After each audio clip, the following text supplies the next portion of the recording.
Alright, here we go. Welcome back to my YouTube channel. Welcome back to my live stream, my review. This is Jacob Cat 2024. Gonna do WWE Wrestlemania 42 Night 1 in Las Vegas. I want to make sure this is working. WrestleMania 42 is in the book. Hit that like button, leave a comment. Thank you for watching. Thank you for all the support. Let me know in the comment section below. Y'all want to see more. I'll make like an hour and 20 minutes.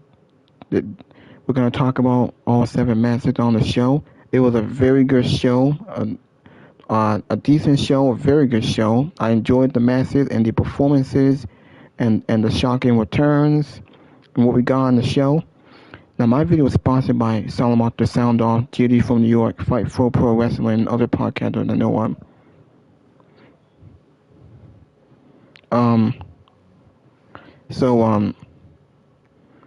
I thought the show was very, very good. I thought everything really delivered. All 7 matches, well, some of them. I thought the 6th man was very, very good. I thought the 6th man was very, very good. The uncensored match between Fatu and Drew McIntyre was very good. The tag match was whatever. The big return, Paige came back after 8 or 7 years of being away from the company. Paige came back. Obviously, she's not on here. I used someone else. She joined Brie Bella to win the Women's Tag Team Champions. That was a shocking, even though it would give away a day ago, but it was shocking and a great moment. And to see Paige back in the company after all these years. Becky Lynch won the IC title. Rollins and Gunther was a very good match, a great match. Braun Breaker made a return and screwed Rollins. So we're going to continue that feud with Rollins in the division. Liv Morgan is the new Women's World Champion. She beat Stephanie Valkyrie. And the main event between Randy Orton and Cody Rhodes with Pat McAfee. A great main event, much better than last year's debacle. There was a fantastic main event. I just wish the bill was a little bit better. But it was a great match. It was bloody. It was physical. Lost shenanigans. McAfee got involved. Jelly Roll got involved. And I loved how it ended, and it just made sense. And I know a lot of people say that Orton should have won. No, Cody Rhodes was the right guy to retain. He needed to retain. He had to retain. He can't lose back-to-back WrestleManias. This is not a one-off. Cody and Randy, it's going to continue. Cody and Randy is a continuation. It's going to continue. We are going to see Cody and Randy. It's going to continue. Cody won the same way how Randy won at the Chamber back in February. And I thought that made sense. Where Orton got the one-up on Cody. Cody gets the one-up here, the neck and neck. This is a long-term storytelling. Cody may have won the battle, but he did not win the war. This is going to continue. We're going to get a couple matches, at least 3 matches with them. I think that this is the end of Pat McAfee getting involved and the end of Jelly Roll. So now we can focus on Orton and Cody and their storyline, their history, 20-year story between these two. It's more personal now. It's a more deep feud after what Randy Orton just did at the end of the match, how he gave him the punt while Cody was all bloody. So, Cody Rhodes and Orton are going to continue. I'm glad that Orton RKO'd Pat McAfee. That was a moment. That was great. Everyone loved that. Pat McAfee out of the storyline. Now we can focus on Orton and Cody. Something I'm sure it did earlier. But they wanted to add in celebrity because it's WrestleMania season. It just ruined the storyline, but the match paid off. It delivered. They had great entrances. I loved everything about it. I will go back and watch this match. Now we can get into the show and get into some of the podcasters. Now, as for what else happened on this show, we do got the post show that's on right now. Close enough. Welcome back, 2009 Randy Orton. So after Pat McAfee was taken out by Jelly Roll, came back in a referee outfit, wearing a white chain on his neck. After we were taken out by Jelly Roll. Also, Bianca Belair came back. She made her return in a shocking announcement. She announces her pregnancy, and it did show her stomach. Her stomach was a little bit big there. So Bianca Belair is now pregnant, so she can be gone for a little bit longer. The EFT is having a baby. Congratulations to her and Montez Ford. But it really showed you that, man, the women's division is really scrambling right now. First Naomi pregnant, and now Bianca Belair, one of your biggest stars in the women's division, she's now pregnant. She's showing that carried the division when she was champion. But now she's pregnant. Now, she's not injured no more, thank God, but now she's pregnant. Just like Naomi, we have to wait for her to come back. She might come back maybe the end of this year, because it looks like she's been pregnant for a while, because her stomach had to go in, so she might come back maybe by the end of this year. And then we'll build up a match at WrestleMania in Saudi Arabia, maybe. Braun Breaker returned to spear Seth Rollins. AJ Lee and Becky Lynch was a very good match. Becky won back the title. Paige and Brie Bella, the women's tag team champions. McIntyre and Fatu was a very good match. I Show Speed had some great moments in the WrestleMania debut. I Show Speed now babyface. He's no longer with the division. He celebrated with the Usos in LA Knight after they won their match. I Show Speed had a huge splash on the LA Knight after they lost. John Cena was the host. He kicked off WrestleMania, coming out in a suit. It's very odd seeing John Cena in a suit, not wearing his usual attire. After his match with Gunther, that's it, he's done. He took off his shoes, his wristbands. He's not wearing the attire no more. He came out in a suit because he's Hollywood John.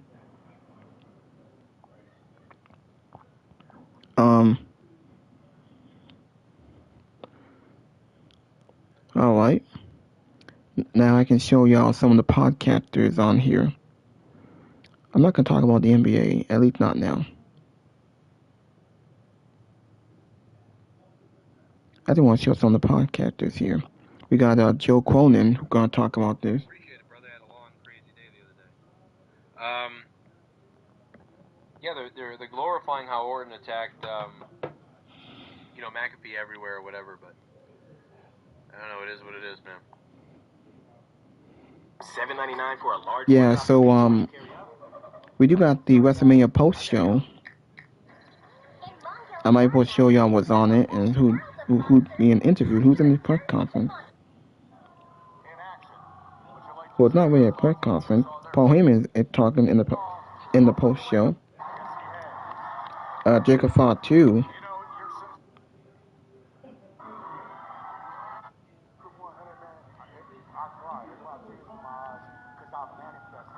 Having my own culture, my people, my Polynesian.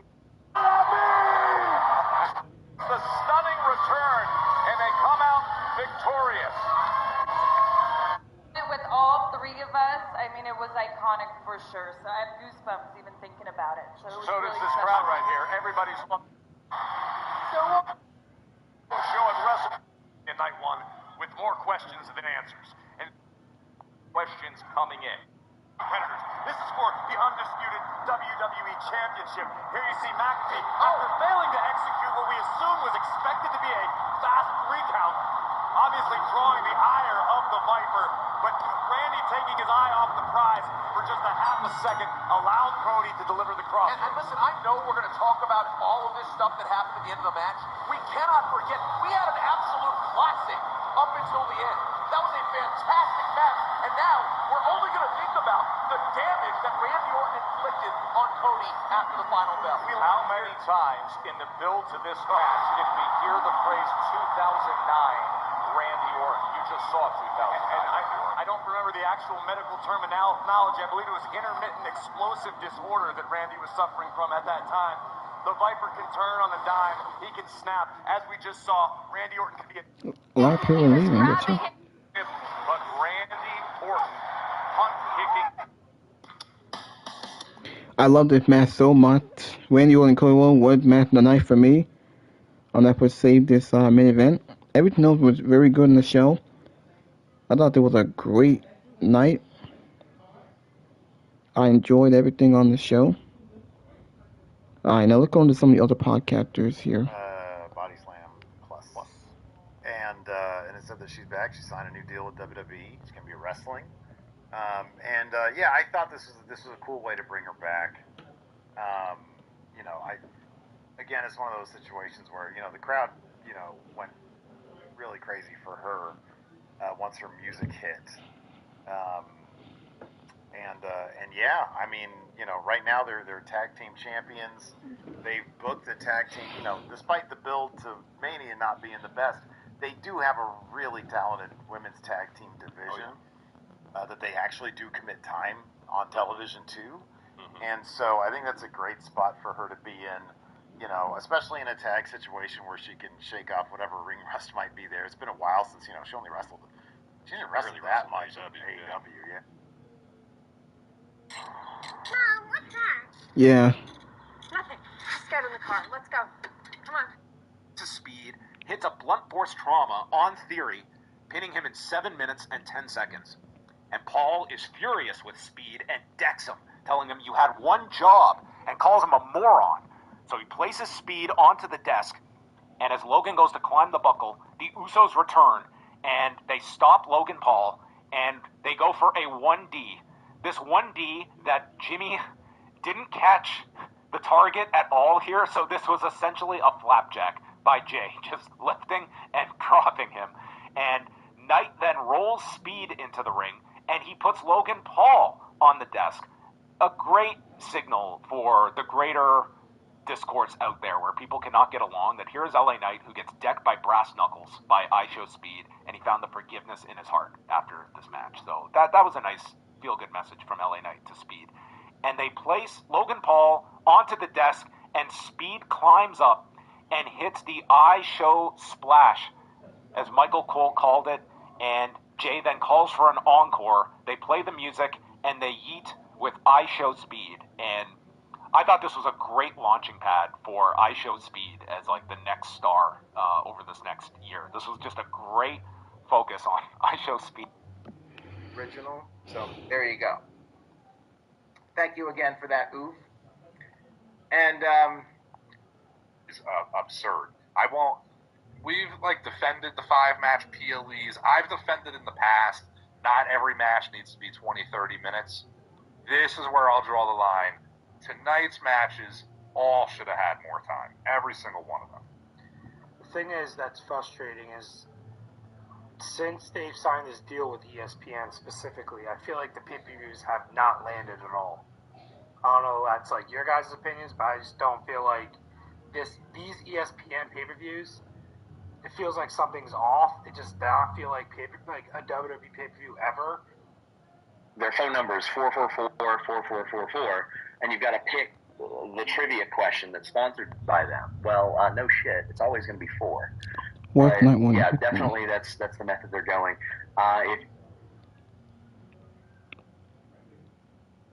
A lot of people say Worth Night 1 in history. Hold on.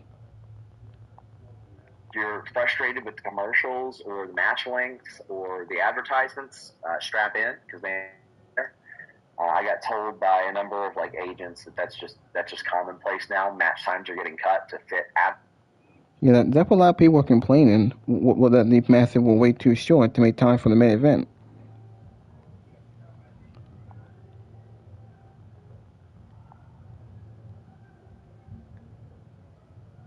advertisements. Worth Night 1 in history. Pat McAfee experiment is over. A lot of people thought these matches were cut short due to time constraints. Well, they gave a lot of time to Orton and Cody. Was that the only thing going on the show? At least the McAfee experiment is over. Well, doing nothing.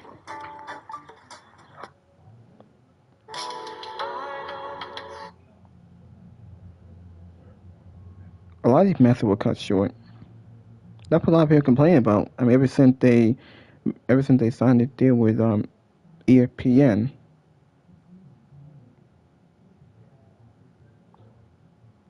Alright.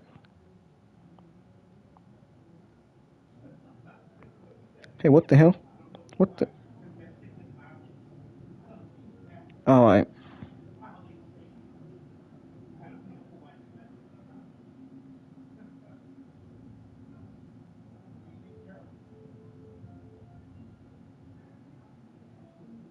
Hold on now.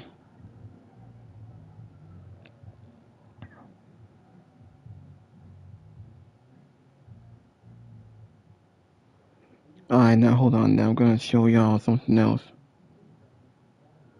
What's T-Cell though? Jay said the red flags. I think the stage was kind of. This is how we're goal. Hold on, I'm gonna show y'all my other podcast friend T-Cell though. Ah. Oh shit! Why just so damn slow? Limp, and it's not getting hard. Make sure you get Blue Chew. The future of erectile function is here. Blue Chew Gold is changing the hard to think, hey man, it might be Cody. And as a Cody Rhodes fan, I do not want that. I don't want the perception of Cody to be that. You know, that's kind of what I'm kind of feeling sad about. Thank you, Code 4B4. We got Matt Ali here says, Denise, imagine you had paid TKO prices for that. Oh my god, guys, I know people that paid tickets for that, and I'm really sad because I know them and I love them, and I know that they were at that show, and I know that they paid for it, you know? We got Retro Mr. Liquid who says, at least those of us at home didn't pay $100 to thousands of dollars for tickets for this garbage. WWE lost the plot of what made WrestleMania special. You see, like, things like this, it just makes me sad, man. I don't want, like, this is Wrestle-frickin-mania, man. We should be out here hyped as fuck. We shouldn't be sad. We shouldn't be in the dumps. And here's the thing, like, this show, there was some other highlights, and we'll talk about them when Sancho gets in here. But at the end of the day, people always remember what happens at the end. They always remember what happens at the end. That always sticks out the most. Thank you, Retro Mr. Liquid. We got Adrian Samaldi here who says the 3 most dangerous letters in sports entertainment, TKO. Honestly, bro, I'm curious to see how much input they had in this storyline, how much input they had in the match. I'm so curious on that because I don't know why it was just so bad. Thank you, Adrian. We got Vinny Mac here. It says Drew versus Fatu. Other than that, mid. Yeah, they went all out, man. They did the best they could with the time they were given, and I'm sure with what they were given, they did the best they could. And I didn't think that match was bad at all, and I was actually really happy that they went the right direction with Fatu. And honestly, now I'm a little bit nervous for Oba and Brock because remember we were talking about how, like, they cannot fuck up Oba and Brock. Like, they cannot fuck that up. Now I'm starting to panic a little bit. We got Nightwolf here who says, Night 2 better deliver. Also, Brock versus Oba better be longer than Liv versus Stephanie, and I'm hoping for a Punk heel turn tomorrow and partners with Brock. See, I'm not partners with Brock. See, I'm not actually expecting Brock and Oba to be that long, guys. Like, I'm not expecting a long match here. I'm actually expecting a rather quick one. I don't think it will be that long at all. We got Frank Carrazales here. Thank you, Frank. He says, Dynasty greater than WrestleMania. Guys, like, I like everything in terms of I support every company, but it does bum me out when I gotta sit here and be like, oh man, this show is way better than this show. I hate that. I hate having to do that. Thank you, Frank. We got Tracy here who says, Drew, Fatu, Seth, Gunther, best, main event, worse.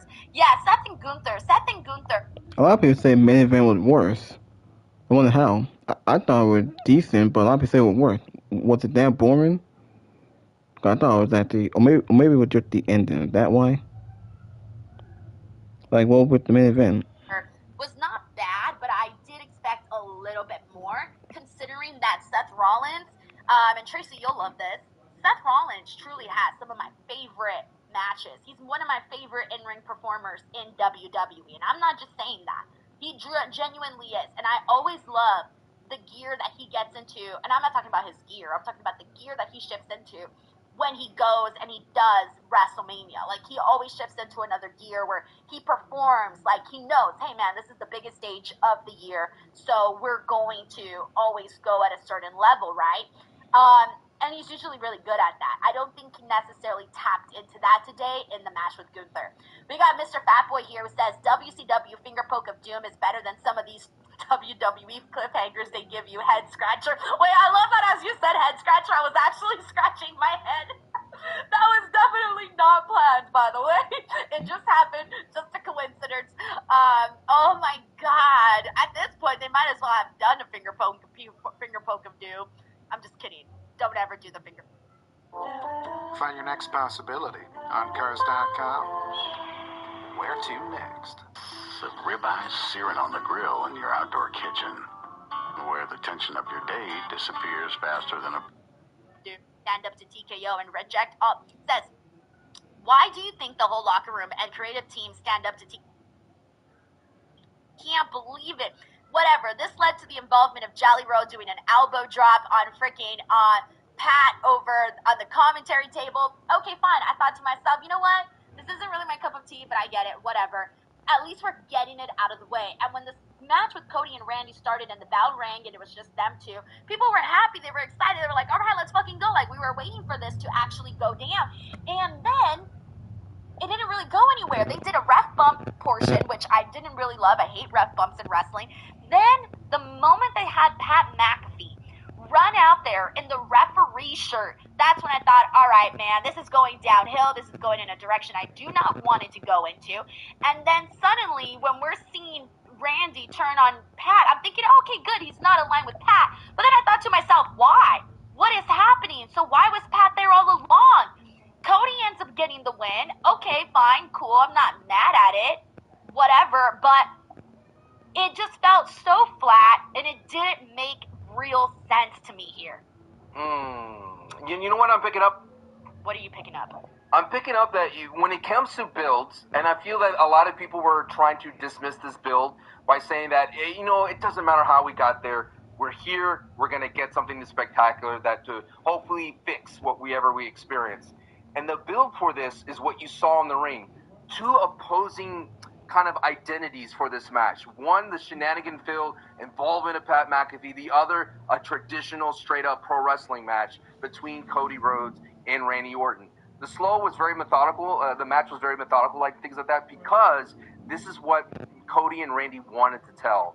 And I think what interesting with that curveball at the very last second, Denise, of Randy's hurt. Like, oh, Randy's hurt. So they kind of repeated what they did at King of the Ring, where Randy's is favoring his back. Will Cody go over the edge? Would he be like a killer? But to go to the super chat, I don't think this is a hint of heel Cody. This is the accumulation of Stephanie McMahon saying, are you ready? Can you go that next step? Can you be the killer inside? And then, Cody says, thank you. I'm going to go do that. And so I don't think Cody's being a heel. He was just doing the thing that Kevin Owens wouldn't do, just taking advantage of a wounded animal. But I feel you the building up the shenanigans, because what was Cody saying throughout this entire build, Denise? This is not about who? Pat McAfee. Go home. But what did it end up being about at the end of the day? Pat McAfee getting involved in the finish. So I could see the sour taste that you're having today, but the silver lining in it all is no more Pat McAfee, because according to if Randy loses, no more Pat. That is the bright side of this. I'm not going to lie. That is the bright side of this. But now here's my deal, and this is where I'm going to ask you here. Explain the relationship with me. Explain the relationship to me about Randy and Pat. Because the way that I see it, I'm going, okay, so Randy was listening to this voice. Supposedly the voice was Pat McAfee.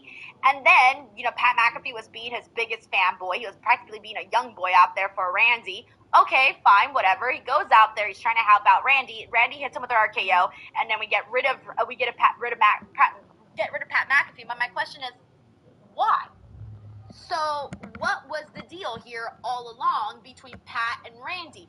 What was the situation? Why would you link up with him then just to go and turn and do the RKO on him? And I'm thinking to myself, great, I'm glad he's rid of this. But what I'm saying is, though, what's the story? Make it make sense. Oh, I mean, Randy the Viper probably was upset that Pat counted too slow. I mean, that was a slow count. I mean, why just do a fast count, right? 1, 2, 3, real fast. Really screw people over. But I think at the end of the day, when you go through all this fog that everyone is experiencing, is you can't have Cody have a very poor record at WrestleMania. He would have fell down 1 to 3. You know what like, I mean? I don't hate Cody winning at all. Like, I thought Randy was going to take it, whatever, but I don't hate Cody winning. But to me, it was more so, honestly, it's the Pat storyline. To me, Right. it's the storyline that just doesn't make any sense. And then the match sucked, honestly. Do you, That was the other thing. You think Pat gets involved tomorrow? I don't want to. Now, a lot of people say the match sucked. I thought it was pretty good. Now, a lot of people say they didn't really like it. Was the match that boring? Don't tell me it was worse than Cena. Based on the interference, the shenanigans, the throwing with Pat McAfee. I actually thought Cena was kind of worse. The only thing I liked was the ending. See Pat ever again on my TV. Well, that's the thing. Now that tells that, well, this is the end of the Pat McAfee storyline. We don't need Pat McAfee on TV involved in this. He fucked up this whole storyline. We don't need Jelly Roll. You want to do Pat and Jelly Roll do their own thing, fine, but we don't need him involved in this storyline. That probably fucked up this storyline. It's because there's still business with CM Punk. I don't want him to be near CM Punk. I know I had said, oh, they got to square this away. No, I'm sorry. I hate to say this, but now Pat McAfee has Travis Scott heat with me. Oh, wow. Wow. Yeah. At least he executed what he had to do. I feel that Pat has been put in a poor position because he did have a lot of, like, let's say, currency with the WWE Universe, right? A lot of currency. People liked him. I was a fan, Sancho. I defended Pat McAfee when people would shit on his commentary. I'm like, no, he's funny. He's different. He's funny. I liked his matches. I liked the moments that he got. Up until this storyline, I was a Pat McAfee fan. Bro, I kid you not, Sancho, I had, because I do vision boards every year, I had a picture of Pat McAfee in his studio on my vision board because I'm like, you know, he's really successful. I would love to have that kind of success, that kind of vibe. You know, that sort of thing. He's never going on my vision board ever again. That was last year, by the way, not this year's vision board, but last year. But that's what I'm saying, though, is that I was a fan. I was a fan. Am I on the vision board today doing this? How about this? If I ever want to grow a really great mustache, I'll put you on my vision board. It's real. Damn it. It's real. So this animosity that I'm picking up from you from Pat McAfee, is it more about the creative decision? Yeah. Oh, yes, of course. The creative decision. Yeah, that's what I'm talking about. I'm not actually talking about Pat McAfee, the person. I'm talking about the creative here. Like, the creative is just not... It was pointless. It was completely pointless. If this was all done just so that freaking Jelly Roll could hit his damn elbow freaking on Pat McAfee, and I know there was rumors about them doing a tag match at Backlash. At Backlash? I don't want to see that. Well, you won't because Pat's not involved in business anymore. Well, who knows? I hope not, but we'll see. But anyways, I was bummed out from this, Sancho. I was bummed out, and the other thing that I want to bring up is that I'm a Cody Rhodes fan. Man, when he lost at WrestleMania 39, I was pissed, right? If you wanted to call me a Cody crybaby, that was so me. I'm a Cody Rhodes fan, okay? Through and through. I don't want Cody Rhodes to be associated with to be the guy that is now suddenly having shit main events, especially at WrestleMania, and in the same location back to back. I do not want that on Cody. Do you believe in balance? And what? Balance? Balance, yes. Yin and yang, energy, can't destroy it, can't create it. So, I mean, the dude has this is the third time now that Cody Rhodes has 39 and 40. Gotta have some lows here, right? If you're gonna believe in that balance. But I just feel bad for Cody is because he has to deal with so much plot armor, and he has to figure out a way to for example, gotta make Roman look strong, right? Gotta make Roman look strong. So I think that's what Cody suffers here, that he has to look strong, and he has to always be in this in between of, am I a babyface or can I be a heel? And when I explain to people, it's like he's going to do heel things like he did against John Cena at SummerSlam against Randy. He's going to take advantage of everything that he needs to do, and he's going to steal moves, and he stole moves. And that's when I started to get back into the match, when they were stealing each other's moves. I was like, okay, cool. The RKO and the cutter, that was the best part of the match. And I was like, cool. And then, there wasn't a pin out. There was a pin, but it took forever to get Pat out there. I just feel like I think overall, when you're going into a Mania where that's like discounted prices, a lot of people are already upset at what we get in terms of what we pay and what we get in return. And then you have already that night of Tonight Mania short matches, long ads, a lot of Hogan documentary before matches. Randy Orton's entrance was 5 minutes or so, just as long as Stephanie Vacata versus Liv Morgan. So you have a lot of those things. It's like, man, we're not getting a lot of matches. It's about an hour, so this Mania feels short. It's almost like 4 hours. We only got 2 free matches on ESPN, and then the actual Wrestlemania itself has 5 matches. So you got all that added up, and then when you get to the end, you're expecting more. And that's what I mean. Like, you're like, okay, we got here. It's an interesting booking creative decision. Cody wins, but we're expecting more. And then when it ends with that punt kick, and I sat there, I was like, I can't believe I waited for this thing to happen for years. And I'm like, I want more. Right. I was like, oh, okay, there's a punt kick, but is that it? Like, dude, give me another one or something, because I felt after that happened, it's like, oh, all right, yeah, that's cool. You know what? I'm glad that you say that, because when that happened, I didn't really have a reaction. I was just kind of like, like I didn't have like a, oh, that sucked reaction, or I didn't have a, oh, that was awesome reaction, or oh, I can't believe this happened. I didn't have any of that. I just had, oh, that happened. Yeah, so apparently some people thought the show wasn't that good. Matches were cut short. It's like WWE Clueless. Felt bigger than anything we saw here tonight. For this particular storyline. The particular storyline for real, I don't know. I just don't know. I mean, I don't want to be the type of person when I critique wrestling. It's like, oh. So you won't get it from me, because I actually really love Vegas. No, so I can't love complain about Vegas. If most people don't know, like, right? It never felt like it mixed with her that well. And then she pops up in AEW. Now, granted, WWE, Rhea winning. Oh, yeah, she's got to win. Yeah, I think she might be too. Yeah. So if Rhea wins, then Liv and Rhea are set up for Crown Jewel, right? Yeah. Let me see. We got Katarina Spires here. Katarina, thank you so much for the super chat. She says, it's actually depressing seeing WWE pushing the idea that the women will main event Mania if the story is good, and then give them less screen time than the Hogan documentary ad. So kind of talking about that too. You know, there was a website that did like geotagged data where they basically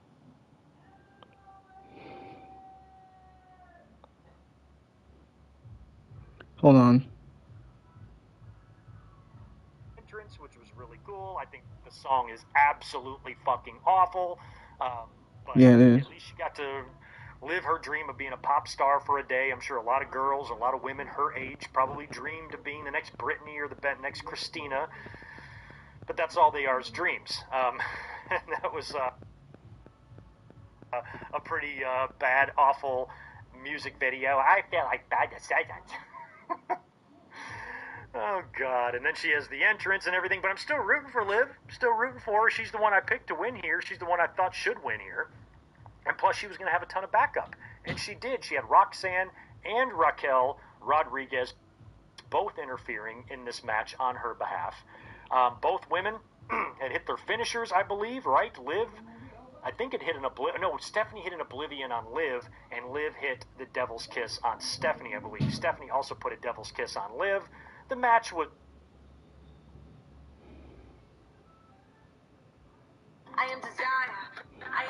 Hold on.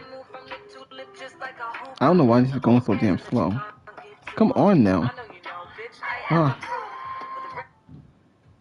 Jeez.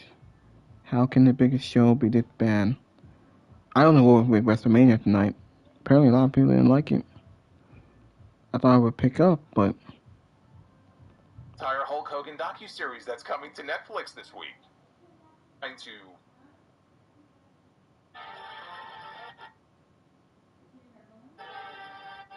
last several weeks, that is not the case. The best thing I can say about this, honestly, this main event that we had tonight, not nearly as bad as the one that we had last year with Cody Rhodes and John Cena. So hey, it was an improvement, because that match last year was just fucking boring. I mean, all the way through. And then you throw a little Travis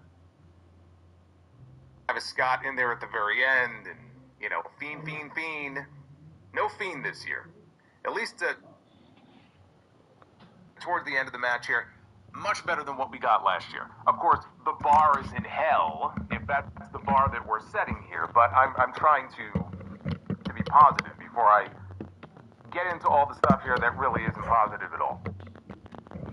The psychology, my God, the psychology in this main event, I mean, mess does not even begin to describe what we saw here in that main. I mean, it was all over the place. As bad as I've ever seen it, honestly. For a WrestleMania main event, in terms of the psychology of, like, what you want the fans, as they're watching this match, what you want the fans to think and feel, and, like, who they should be backing. Who do you want them to get behind? Who do you want them to root for? Who do you want them to hate? Everything in this match was just completely ass backwards. And like I'm watching this play out, and they're talking about Randy Orton having a back injury. Rumors have been going around online all week long and in the backstage area that Randy Orton may be coming into this WrestleMania match hurt, and supposedly it could be a back injury. Right? So he's wrestling the match like he's got a back injury. And Cody is not relenting at all whatsoever. He's focusing in on the back. You would think that they were trying to build sympathy for Randy Orton, the heel, in this match. Pat McAfee was paired off with Randy Orton because, well, obviously they wanted him to be a part of the show in some way, but their great decision was, well, we'll pair him with Randy Orton so that way we could try to get more heel heat on Randy Orton and less heel heat on Cody Rhodes because the fans have started booing Cody Rhodes. And Randy Orton is out there selling a back injury. Randy Orton is out there, he's bleeding. And Cody is going after the bloody wound. And the fans are booing Cody and they're cheering Randy, which they were always going to do because they want to see Randy Orton win number 15. Just like they wanted to see John Cena win number 17 last year. Right? It's the aging gunslinger. It's the same story. Only last year we knew that that was it for Cena. Orton's talked about how he wants to go another 10 years. Watching Randy Orton, the way he was moving around out there in the main event, I don't know if he could last another 10 years. But again, this man is fighting from behind, and you would think that they want the fans to rally behind Randy Orton. And then Pat McAfee comes out towards the end of the match after he was taken out at the beginning of it. And Randy Orton drops him with an RKO. Which is great, because that would seemingly put the nail in the coffin of this fucking terrible storyline, you would think. But that got the biggest pop of the entire match. Of course, because Pat McAfee had been built up as the biggest heel in this company over the last 3 weeks. So Randy Orton, they gave Randy Orton the spot. Now, Cody did take him out earlier with a crossroads. But for the big climactic moment here in this main event, they had Randy Orton drop Pat McAfee with an RKO. And of course, it got a big pop from the crowd. And then Cody, the babyface champion, sneaks up from behind the heel, the unsuspecting heel, and drops him with a crossroads to win the match and retain the WWE Championship. But then when the match is over, Randy Orton steals the belt away from Cody, whacks him in the head with it, and then punt kicks him. And poses over his body with the WWE Championship. And the fans are supposed to boo. Some did, many did not. Many wanted to see the punt kick. Many fans in the crowd in Las Vegas were chanting one more time.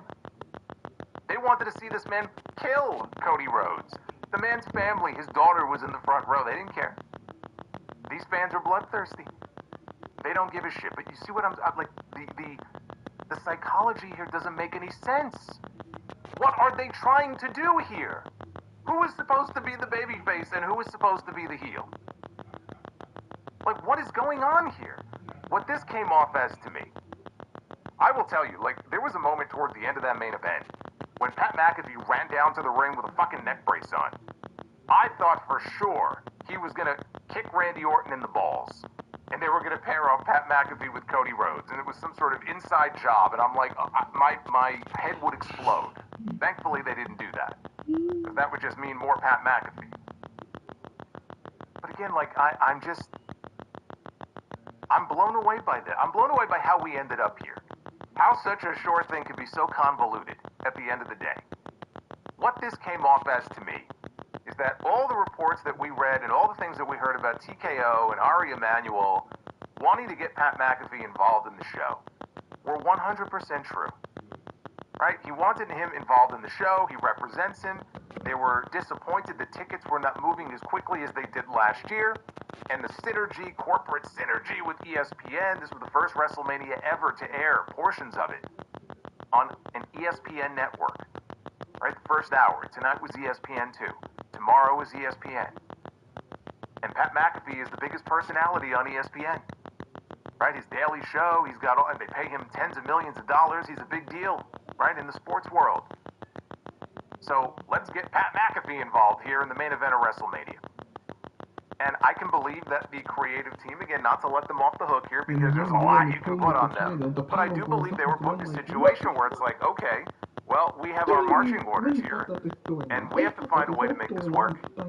We have to find a way to incorporate this man into a story that he has absolutely nothing to do with. And I'm sure Randy Orton wasn't thrilled. I'm sure Cody Rhodes wasn't thrilled.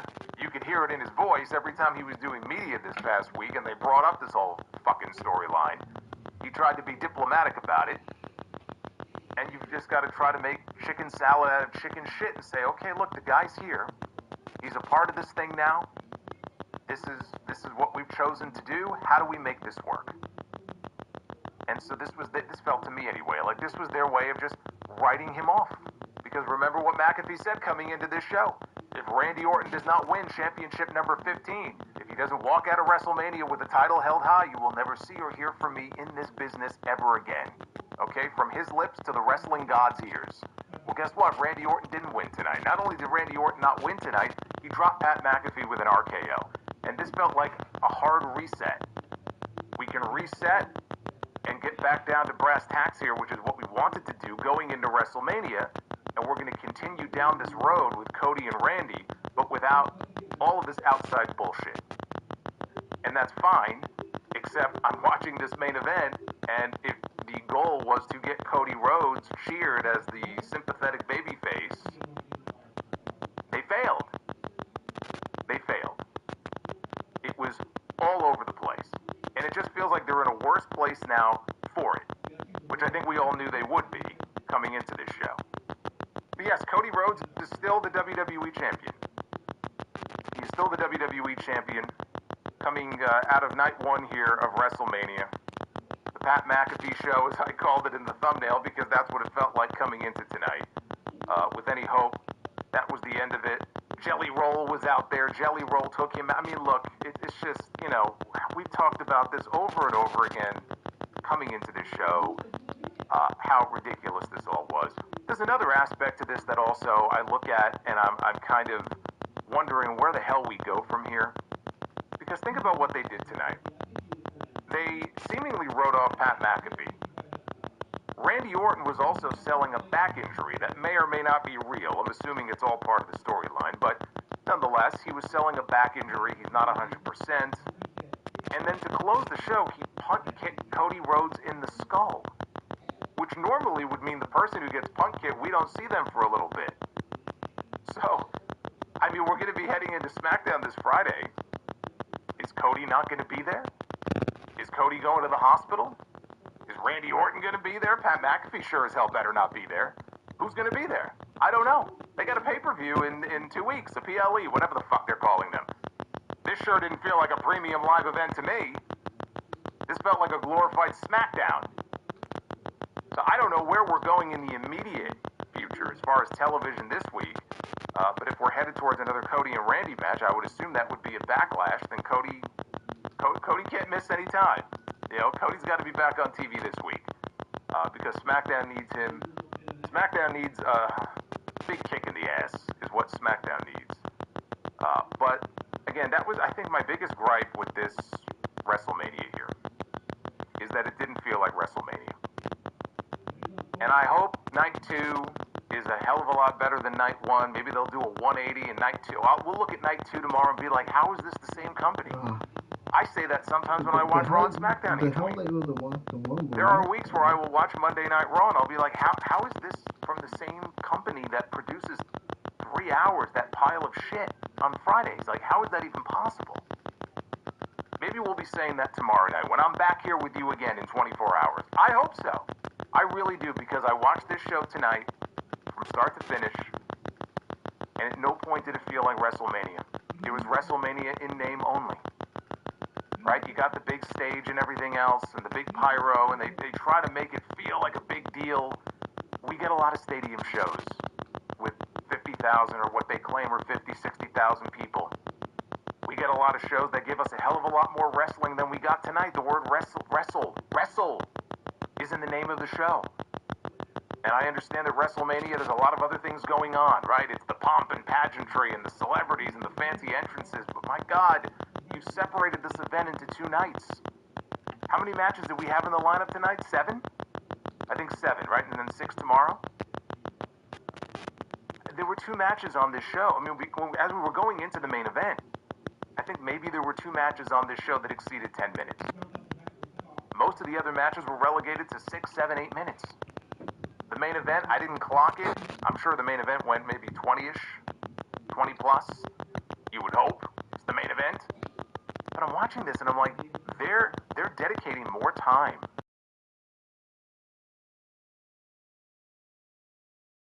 than they are actual wrestling on a show called WrestleMania. This is supposed to be their biggest show of the year. Everything is building to this. This is the big climax, right, of the WWE calendar.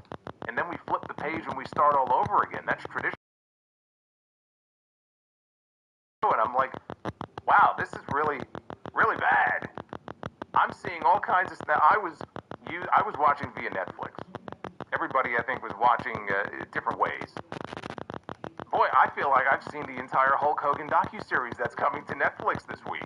I've already seen the vast majority of it in between the matches. And then they would come back from those 4-minute breaks and they would give us more commercials. Then we had the entrances.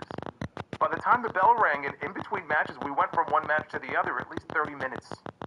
Maybe more in some cases had passed. You have all of this time. Now think of all the people, by the way, who weren't even on the WrestleMania card. Now, I know you can't fit everybody on there. I was never really a fan anyway that every single person has to be accounted for on these shows. Not really, but still. Think of the people who were left off the show. Think of the matches that we had tonight that in some cases felt like they were only first getting out of first gear. They never even had the chance to move to second gear, and then, boom, it was over. We had a Women's World Championship match on the show between Liv Morgan and Stephanie Vaquer that honestly, of all the matches on night 1, this one, if it wasn't number 1, this was one of the matches that I felt was actually hyped up the best. And I was genuinely looking forward to it, especially the last couple of weeks. Liv Morgan came out on Raw Monday night looking like a raving psychopath. Big lump on her head, 2 black eyes, screaming like a banshee. I'm like, man, this woman looks like she wants to kill Stephanie. Stephanie looks like she wants to murder Liv. Wow, we actually have 2 people that really feel like don't like each other. This is going to be good. And they go out there, they get 7 minutes. 7 minutes. If it wasn't the shortest match on the show, it had to be number 2 of all the matches on this show. 7 minutes to your Women's World Championship match? Do you realize that Cody Rhodes, his entrance alone for the main event was as long as the Women's World Championship match? How does that happen? So that was one of the other issues I had with this show tonight, is that we had some matches here that were solid, they were okay, but this is fucking WrestleMania here. This is not Raw, this is not SmackDown, this is not Saturday night's main event. This is supposed to be your big event of the year. It's not supposed to feel like any other show. This actually felt worse than some of the other shows they do. And the talent, look, they get told this is how much time you have, go out there and make the most of it. But I wonder how many of these men and women who went out there tonight felt shortchanged, like, man, they're not giving us anything. Like in some of these matches, you've been telling this story between them, let's say for weeks on end. You go out there, hey, you got 6.5 minutes. You got 8 minutes. What are you supposed to do? That's what I mean. It didn't feel like a WrestleMania. And what we have seen over the last few years, and to me, this year, and this is only night 1, but this year is as bad as it's ever been. It's just that feeling of everything on this show, other than the actual stories and the matches themselves, that's the most important thing. And to me, it should never be that way. It should never be that way. You got 7 minutes. It should be the opposite. You gave these This is where we are. So I sit here and I talk about night 1 of WrestleMania, which I just thought on the whole it was fucking terrible as far as WrestleMania is concerned. You know, there were things on the show I liked, there were things on the show I didn't like. But when it was over, I said, WrestleMania? No. Fucking awful. That was night one of WrestleMania. Cody Rhodes is still the WWE champion. We also on this show had Liv Morgan in her 7 minutes, winning the Women's World Championship from Stephanie Vicaire. We had the return of Braun Breaker, who cost Seth Rollins a win against Gunther. We had a lot of moments on this show. They love their moments, right? Their WrestleMania moments.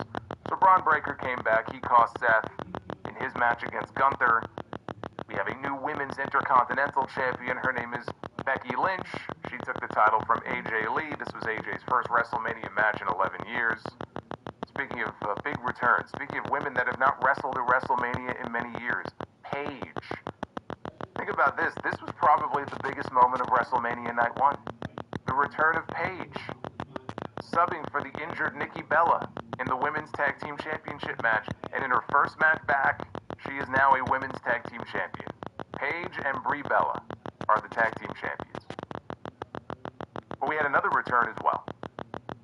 John Cena was hosting the show, and during one of the segments, as he was announcing the attendance, which he put at 50,816, which may or may not be a legitimate number, but if it is a legitimate number of bodies in the building, that was a decent amount of papering that they did in the last several days. But out came Bianca Belair, and I have been waiting for Bianca Belair to come back for a very long time. I have talked about the plight of the women's division on SmackDown. She has been sorely missed, and I was hopeful that maybe, just maybe, that return would be coming very soon, and they could kind of work her back in there. Well, she came out tonight, and she looked great, and the fans were happy to see her, and she had a very special announcement, which is that she is with child. She and Naomi now have something in common. She's pregnant. And so, unfortunately, her career is basically over at this point for the time being. She already missed a year. She's going to be out at least another year, but for the best possible reason. So congrats to her and Montez Ford. Very happy for the two of them. Very sad, though, that we're not going to be getting her back anytime soon. That does change things a little bit as far as where I thought things might be going tomorrow night with Rhea Ripley and Jade Cargill, but that's for night two. So that was the other kind of big surprise of the night. But the rest of this was just very paint-by-number stuff, you know, and I should never be sitting here saying that about a WrestleMania. WrestleMania should never feel paint-by-numbers. Like, it was alright. Or, man, that sucked, right? You never want to be sitting here feeling that way about WrestleMania. But if you are somebody, and I already saw a lot of comments in the chat about this, if you are somebody who was watching this show from start to finish, and you felt like you were just assaulted by, you know, ads in between the matches that were, in many cases, longer than some of the matches themselves, you have every right to feel that way. That was one of the reasons why the matches being so short in some cases, it just was magnified that much more by all of this other bullshit that you had to sit through during the show, right? It's still a jarring thing to watch these PLEs with any kind of real commercials because that's not the way it used to be, right? They would call them pay-per-views, now they're premium live events. They're supposed to be different than what you would watch on television. The television is what is supposed to sell you on these shows. And you would be able to sit and watch these shows, and you didn't feel like you were being assaulted by them, right? You might have some WWE ads in the middle of them or whatever, plugging their own, you know, merchandise, and that's fine. But it's a very different world. It's a very different world, very different universe that we live in now. And I just feel like when you have, you know, a card with matches that are just so short and just nothing in a lot of ways, you notice it a lot more. That was the story of night one, which we will get into here because this is your WrestleMania night number one review, WrestleMania 42. It is Saturday, April 18th, 2026. I am the Solid Monster. Thank you guys for hanging out with me. We are closing in on 4,000. We haven't even gotten into the review yet, so I love and appreciate you guys hanging out with me tonight. If you are new here, please hit the subscribe button. I promise I'm not always this cranky. But when I'm cranky for a good reason. So 30, still the GOAT. It's got to be between 33 and 39. Best WrestleMania stages ever. They opened Usos in LA Knight. 6-man tag team match taking on Logan Paul, Austin Theory, and ISHO Speed. Second year in a row. Oh. It's a direction you can fuck. Well, we know how Jeremy feels about WrestleMania Night 1. I don't disagree with you. Thank you, Jeremy. Can we see him now? Yes, we can. Now we can see John Cena. We can see him now. This is the second year in a row that Jey Uso has opened up WrestleMania Night 1. Although his match last year, a little bit bigger than the match he had this year. A lot more polarizing as well. Now, for those of you who are interested in this sort of thing, they had Dodge Ram logos on the LED panels as Speed is coming off the ropes. And Knight then drops Austin Theory with a BFT for the win. And my first thought, as soon as this ended, was, holy shit, he won. Look at that. LA Knight actually got a win. There were people who were genuinely concerned that he would not only lose, but he would take the losing fall from ISHO Speed. And to those people, I couldn't really say that that wasn't going to happen because this is WWE and it's LA Knight. I could totally see that happening. I'm very happy that it didn't work out that way. But LA Knight gets the win for his team, but this match was nothing. The match itself was nothing. It was all about the post-show or post-match angle. That's all that this was even designed to do, was to get us to what happened when the match was over. You talk about a match that meant nothing. This meant nothing. So the match is over. Logan was livid at ISHO Speed for costing him a WrestleMania moment, and he blasts him with the right hand, right? He hits his own partner. So then he drags Speed out of the ring. He placed him on top of the announce desk, and he's setting up for the big diving elbow. We've seen him do this from the ring to the announce desk. So he gets into the ring, and he starts climbing up. The Usos pulled him down from the ropes, and they give Logan Paul a 1D, or at least they tried to. I don't know if it was Jay or Jimmy who was supposed to catch him on the way down by the head, but they didn't. I think it might have been Jay, I think reached out to try to grab his head, and he wasn't close, and so it was more like a flapjack. And Logan hit the mat face first. So Knight pulled Speed off the desk outside. He puts him in the ring, and he and the Usos are encouraging him. Go up top. This is your moment. Because Knight put Logan on the announce desk. They want ISHO Speed to go up top and to come off and land on Logan. And of course, he's very hesitant to do this. But he puts Logan through the desk. All the baby faces bring Speed back into the ring, and they all yeet with ISHO Speed, who came into this match as the heel, and they allowed the celebrity to get his moment, even though his team lost, and he got to leave as a babyface. So they got their viral moment. That's really all this was for.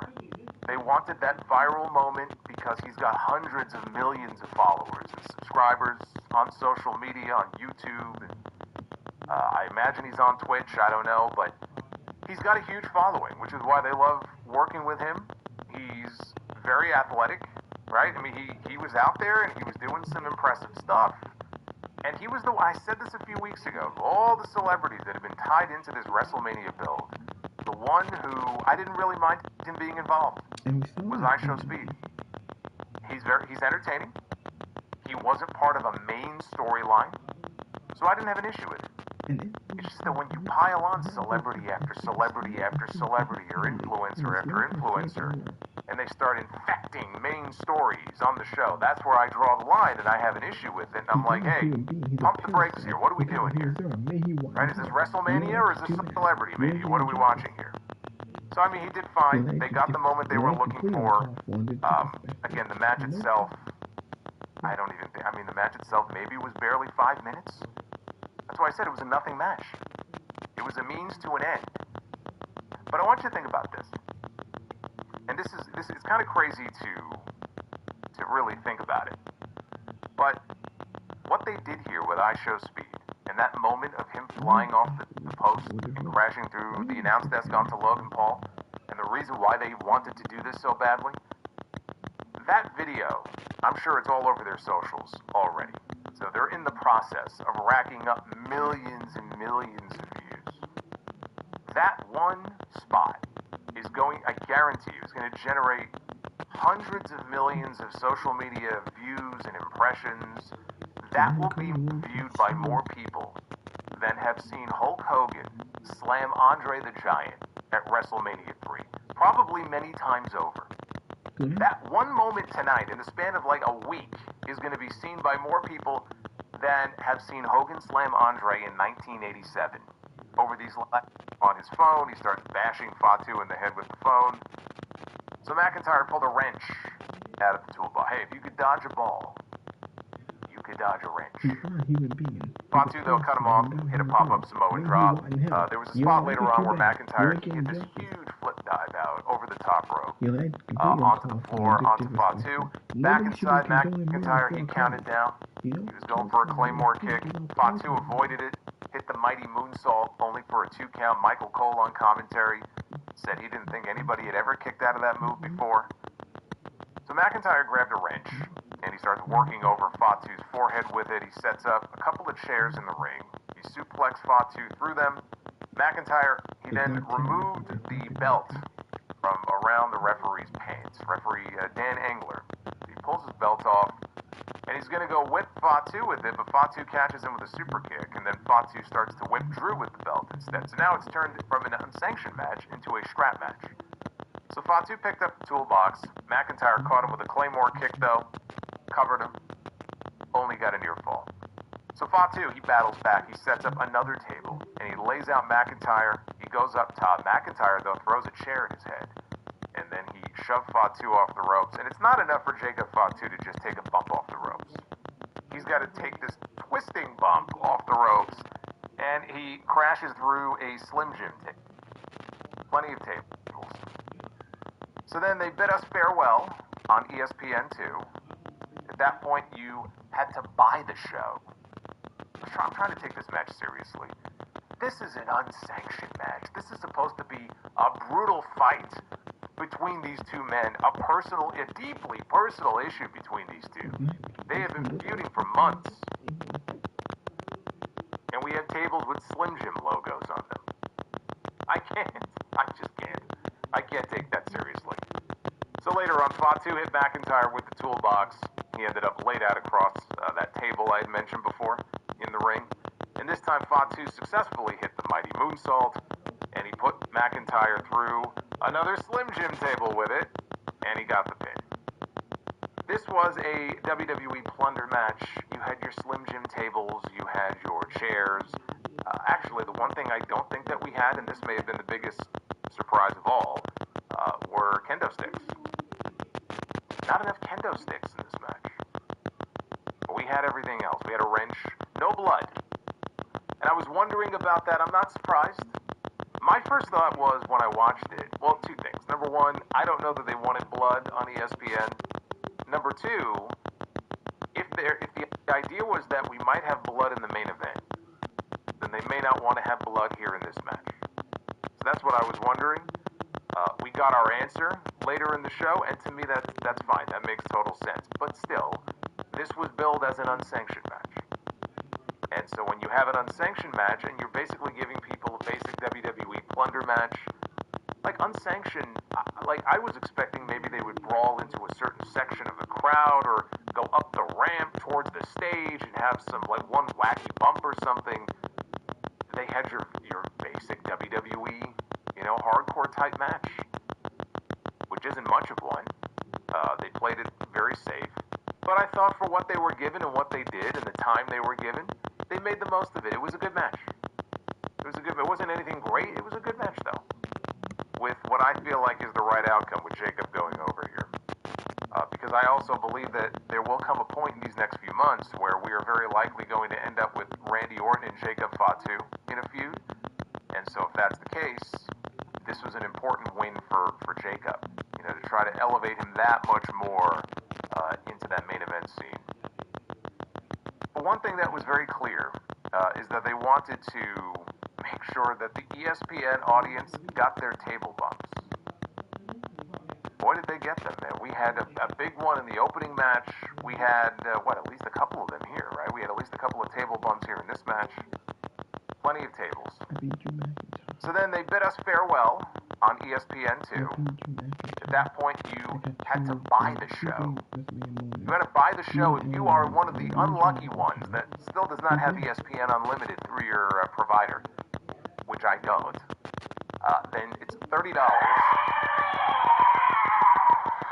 It's $30, unless they've raised the price. It's $30 to buy the show. Now, if you already have ESPN Unlimited through your provider, then it costs you nothing. Congratulations. Like, what the fuck? Holiday. What's going on? Like, what the fuck? What's going on, Holiday? So yeah, that's why internationally people can watch the show on Netflix. If you have a Netflix subscription, you just watch it through Netflix. Out there and having these killer segments or, you know, going out there and tearing it up in the ring. I was happy for her that she was able to get back in the ring because she was medically disqualified many years ago by WWE. The reason she even ended up in AEW in the first place is because WWE wouldn't clear her. Corpay makes business payments easier, safer, and faster. I mean, there looks like there's a medical emergency going on right now. So, yeah, it was a bit weird with all the smoke kind of coming out of it. Which tells some stories between two of the most respected they did and up. I scaled fundamentally. So what enough of them tonight?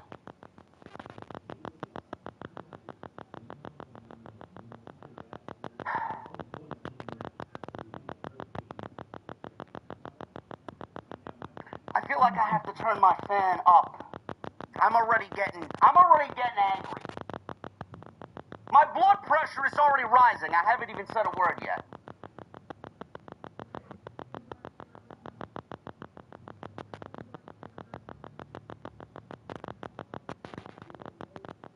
You know, there's a certain expectation. When it comes to the biggest show of the year.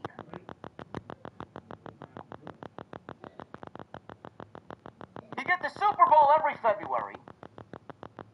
After a grueling 17-game season, 18 games, whatever it's currently at right now in the NFL. Wild card games, divisional games, championship games, and then you get to the Super Bowl.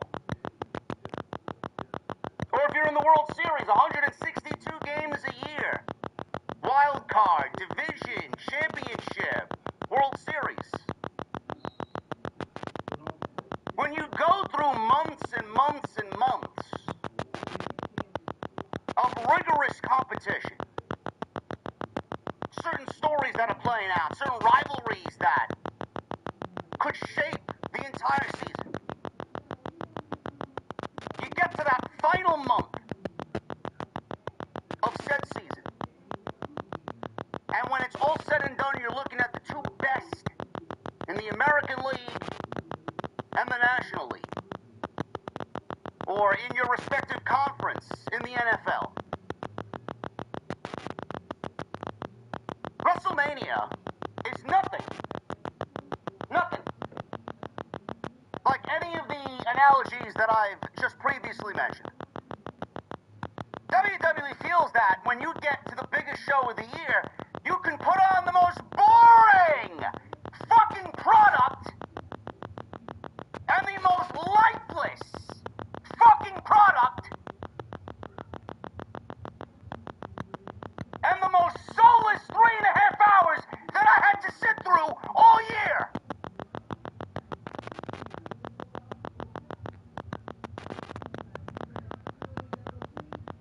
You gather 50,000 people in Las Vegas, which, by the way, I was in the last 2 days. $9 for a bottle of water in the fucking hotel. They can kiss my ass. $22 for a Johnny Rockets cheeseburger and fries. You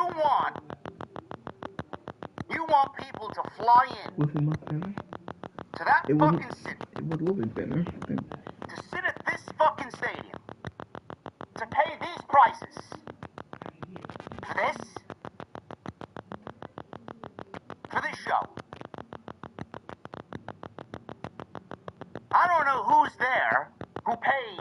lot of money to sit in that stadium today. I don't know whether to just feel the utmost embarrassment for you or genuinely laugh at how much of a stupid fucking idiot you are. Yeah, I feel bad for everyone who paid to see this shit. I had hope going. I had hope thinking that it was a good show, but seeing the reaction, they might have been this show. Maybe Too Massive were good. I feel no remorse for any of you. The more you people pay these ridiculous prices for this absolutely fucking terrible product, the more they're going to continue to do it, because they look at you as a walking dollar sign.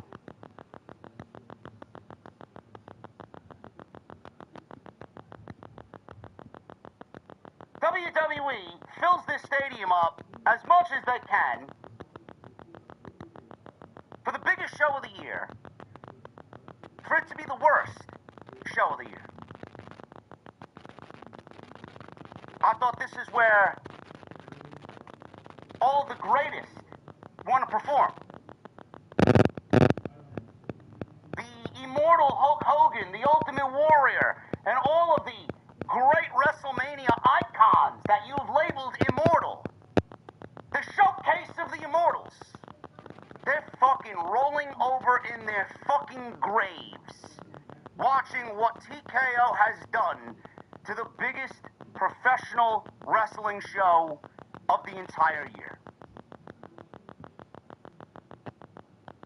And I already see the excuses coming on in. I see it. I hear it. Oh, Jake, he doesn't know how to have any fun, man. Motherfucker, you get me some whiskey and a great fucking environment, I'm as fun as a motherfucker. I'm hearing these excuses. Oh, well, they ended the Pat McAfee, and you're still bitching, JD. Why did we need him to begin with? Exactly. Why did we need him to be there? Why couldn't that have happened before, or not even happened before? You opted to fucking get rid of it and cancel the whole fucking thing the night of the show. WWE wasted your time, they wasted my time, and they ruined a main event with 20 years of history and bypassed telling a story for Pat McAfee to go out there. As long as WWE passed the 50,000 ticket mark, they don't give a fuck what they ruined.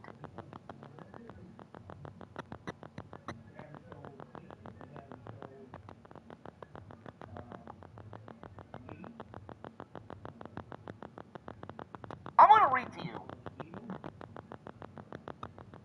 This is courtesy of Wikipedia, by the way. Automatically updated after every match was over. The Usos and LA Knight against the Vision and I Show Speed, which was the ESPN 2 showcase. 7 minutes and 10 seconds. Where's my phone? We're going to calculate this live on air. Math class is in session, chat. Where's my fucking calculator? 7.10. Jacob Fatu and Drew McIntyre, 14 minutes and 10 seconds. We got the women's fatal four-way tag team match for the women's tag team titles, 8 minutes and 35 seconds. Becky Lynch and AJ Lee for the IC title, 8 minutes and 15 seconds. Gunther and Seth Rollins, which was, not even fucking close. They were on a completely different planet. 15 minutes and 45 seconds. Liv Morgan and Stephanie McCare, 9 minutes. Bro, we got 1 hour and 2 minutes of actual wrestling on a show that started at 6 p.m.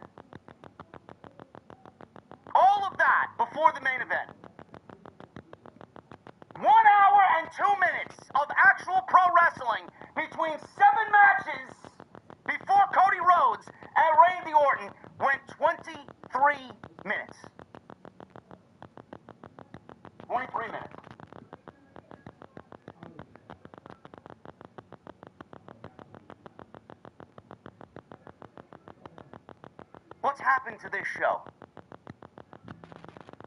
What's happened to this show? What's happened to WrestleMania? You know who's going to get the heat for this? Triple H is going to get the fucking heat for this. You can blame him all you want. The weeks of television leading up to the show weren't anything to really get excited about to begin with. I'm certainly not blaming him for the fucking Pat McAfee situation.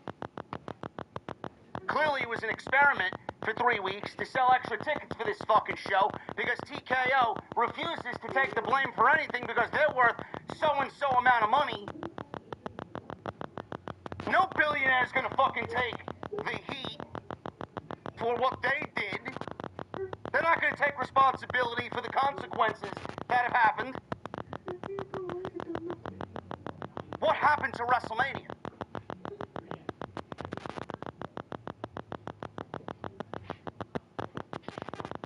Never mind the celebrity appearances.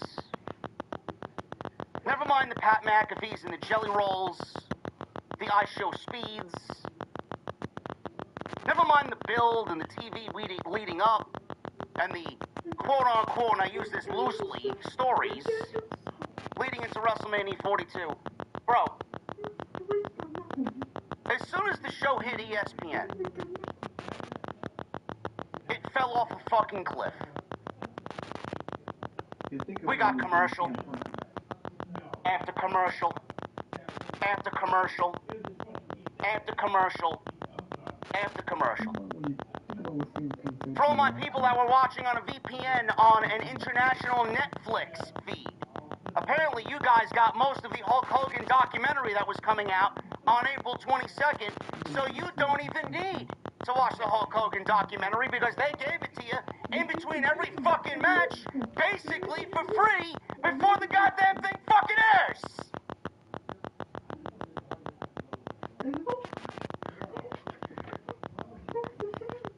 After every match, there was a block of 4-minute commercials. This is nothing new. This is an ESPN experience. This is an ESPN PLE. After every match, we got 4 minutes of commercial blocks, only for WWE to come back and then do another commercial. We're not watching we're going to be right back commercial screen. So we get that same static still image. We'll be right back. WrestleMania 42 Las Vegas, commercial break. 4 minutes. Then we come back from that. That ends. We go into another commercial, whether it's for some fucking movie or Fortnite, only to then go to Michael Cole plugging something else, and then we get the actual match. Bro, the commercial breaks, the in totality commercial breaks / advertisements lasted longer than the fucking matches did.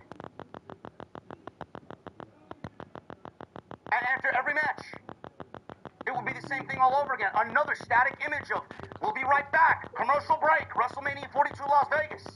Only for them to go and give you another commercial. Then they're pushing Mortal Kombat. Then they're pushing Street Fighter. Then they're doing something else. And they're talking about this. And they're talking about that. Where's the fucking wrestling? Where's the wrestling?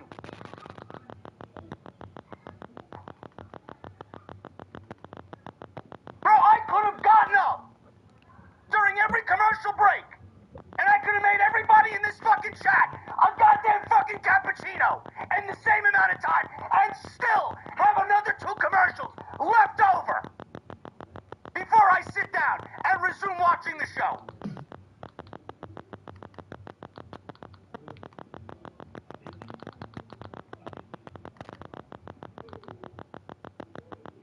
And the one thing that I noticed, they give you that. They'd rather do that. They'd rather give you a static screen. Gone are the days of WWE going backstage and having one of their lovely interviewers, Kathy Kelly, or whoever it may be. Byron Saxton, for all I give a fuck. I don't give a fuck who it is. Somebody. They've bypassed. They've eliminated the backstage interview. No longer do we hear about how the competitor is feeling going out there. Maybe adding a little bit of a layer to the overall story, the vibe to the overall story. Let me get Cody Rhodes' mindset going out there before he wrestles Randy Orton. Let me get something from Randy Orton and Pat McAfee. Let me get something from Seth Rollins. Maybe before or after Braun Breaker returned and speared the living shit out of him. Let me get a word with Gunther. Maybe Paige walks through the curtain. Paige, how do you feel to be back? None of it. None of it. The entire product is so fucking hollow. The entire product is so lifeless. It's unidentifiable. The entire product is not relatable anymore. They want you to relate to a fucking advertisement. I don't give a fuck about Wheatley's vodka. I don't give a shit about Dude Wipes. I don't give a shit about Street Fighter. I don't give a shit about Fortnite. I want wrestling. It's WrestleMania. It's not advertisement mania or commercial mania. WrestleMania. Where did that go? Where did it go?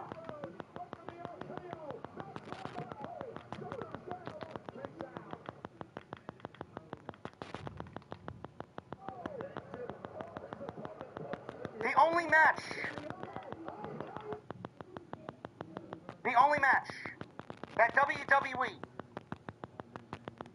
even tried to give you a video package for, setting up what's coming, setting the tone, was Randy Orton and Cody Rhodes.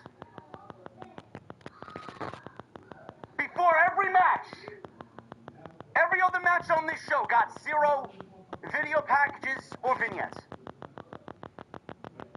It's almost as if they don't even want to do their jobs anymore. They don't care. They don't care.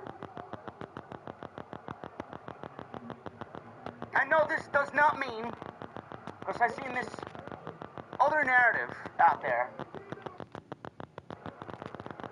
Oh, we want Vince McMahon back.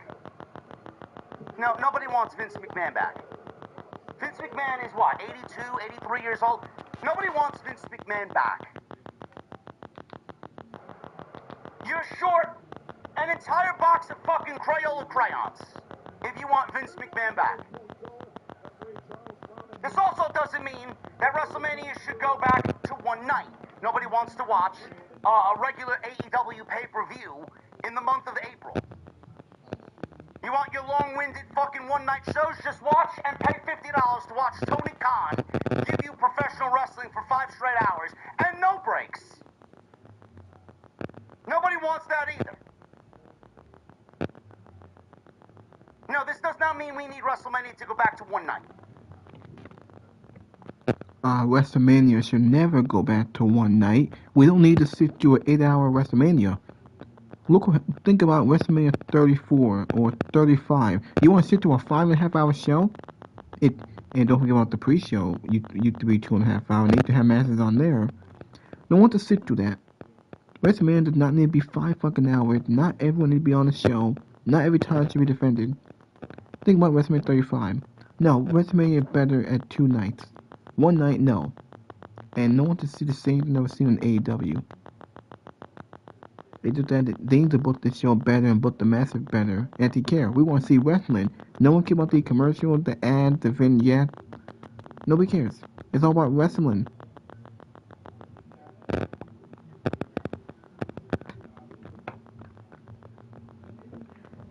And you can blame ESPN. The entire WrestleMania concept is shot. Yeah, you can blame ESPN or TKO for doing this shit. Triple H creating they need to do better. The crowd was dead for half the show. They were still missing seats well below expectations compared to last year.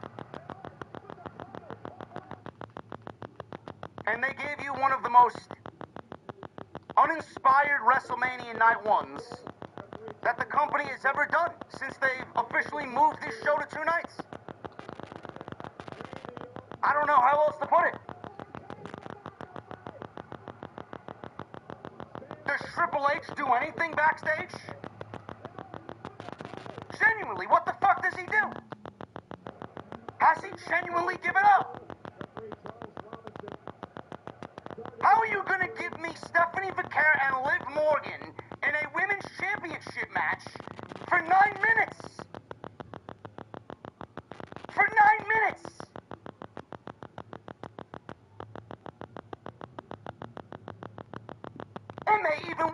It may have even went shorter than that. I may actually be generous in the 9 minutes. It felt like 5.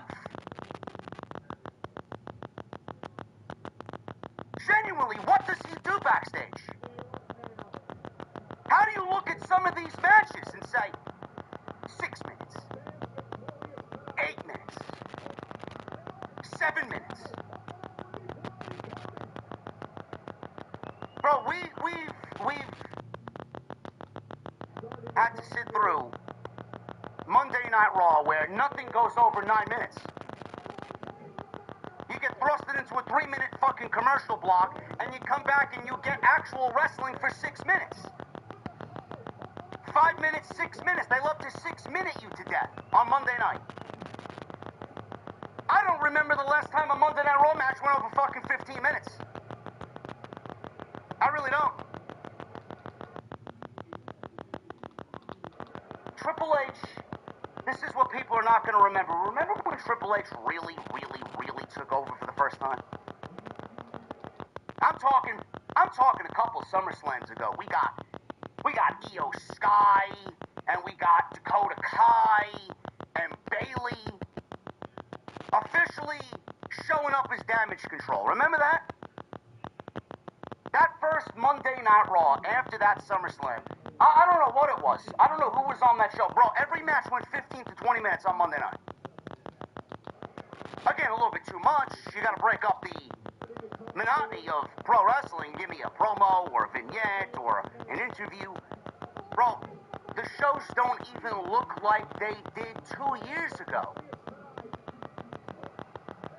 What does he actually do there? Has he thrown his hands up in the air and say, you know what, yeah, that's good enough. I don't. My job is in jeopardy anyway, and they're trying to force me out, and they're trying to blame me for this and that and this and that. I don't give a fuck. If they want to fire me, go fire me. I'm in the Hall of Fame. My wife's in the Hall of Fame. I don't give a fuck. My father-in-law ain't here anymore. I don't give a shit. Fire me. It's almost as if he wants to be fired.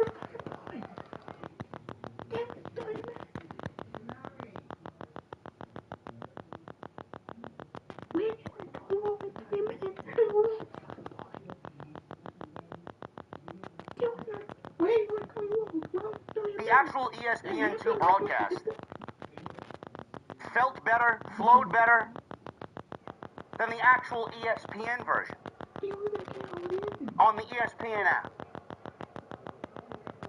The free version, the 1-hour free version, was better than the actual paid version of WrestleMania.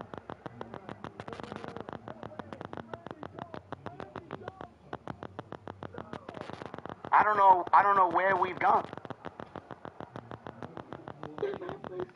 I don't know why it's gotten as bad as it's gotten. And the more people complain, and the more people voice their frustrations, the more WWE laughs. This is the same company that took Pat McAfee, injected him into the Randy Orton and Cody Rhodes WWE Championship match.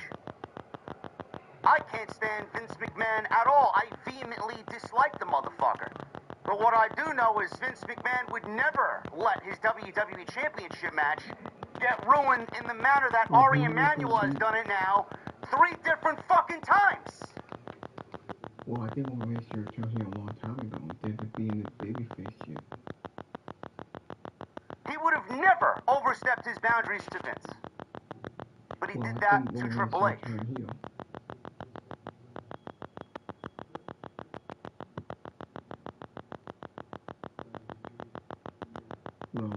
Well, the problem with Roman Reigns is a national The television sucks. These PLEs are fucking terrible. WWE has had a horrible, horrible track record. Coming out of Survivor Series, there hasn't been one fucking PLE that has actually felt premium. The closest thing to a premium live event in the ESPN era was Crown Jewel. And that was in Perth, Australia. John Cena and AJ Styles. Survivor Series was terrible. One of the worst stadium shows they have ever done. Ever. Saturday night's main event with John Cena was a little bit better. It wasn't a PLE, but it felt bigger and better than Survivor Series. The Royal Rumble was fucking terrible. The Elimination Chamber was fucking terrible. And WrestleMania Night 1 was fucking terrible.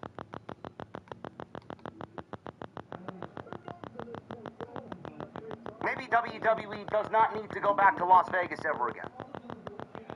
The entire city has been cursed.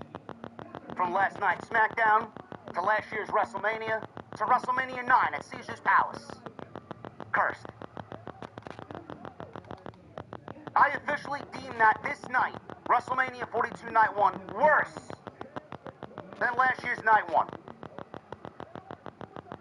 There was no match on this show better than Roman Reigns, CM Punk, and Seth Rollins in the Night 1 main event. None. Randy Orton and Cody Rhodes, no matter how long they went, no matter what they did, was never going to even come close to that main event. And we had Gunther and Seth Rollins, Night 1, tonight, which was easily the best thing on the entire show. Now you're probably going to disagree with that. And I'm sure there'll be some people comparing the match order, and this match was better than that match, and this show had overall better matches than that show. Bro, it's not about that. It's not about it. This show, compared to last year, the vibe is just worse. The commercialization, the slop, the corporate slop, the celebrity involvement, the commercials, the advertisements, the desperation, the copious amounts of desperation, the fact that they ruined the WWE Championship match, the fact that they bypassed story, a simple vignette, backstage interviews. They've abandoned everything that is necessary for a professional wrestling show so that they can show you LA Knight doing a Snickers commercial.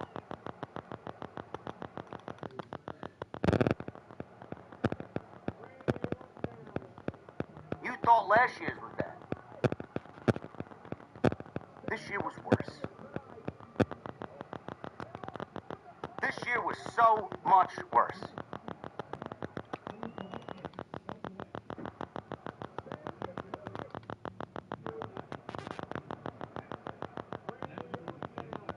Randy Orton and Cody Rhodes in the main event.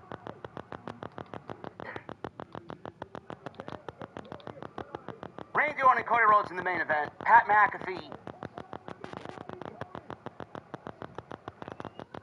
He was the guy that was on the phone for Cody Rhodes and this feud with Randy Orton, being the voice that has guided Randy Orton to find his inner Viper. People shit on it, people complained about it, people completely wrote it off.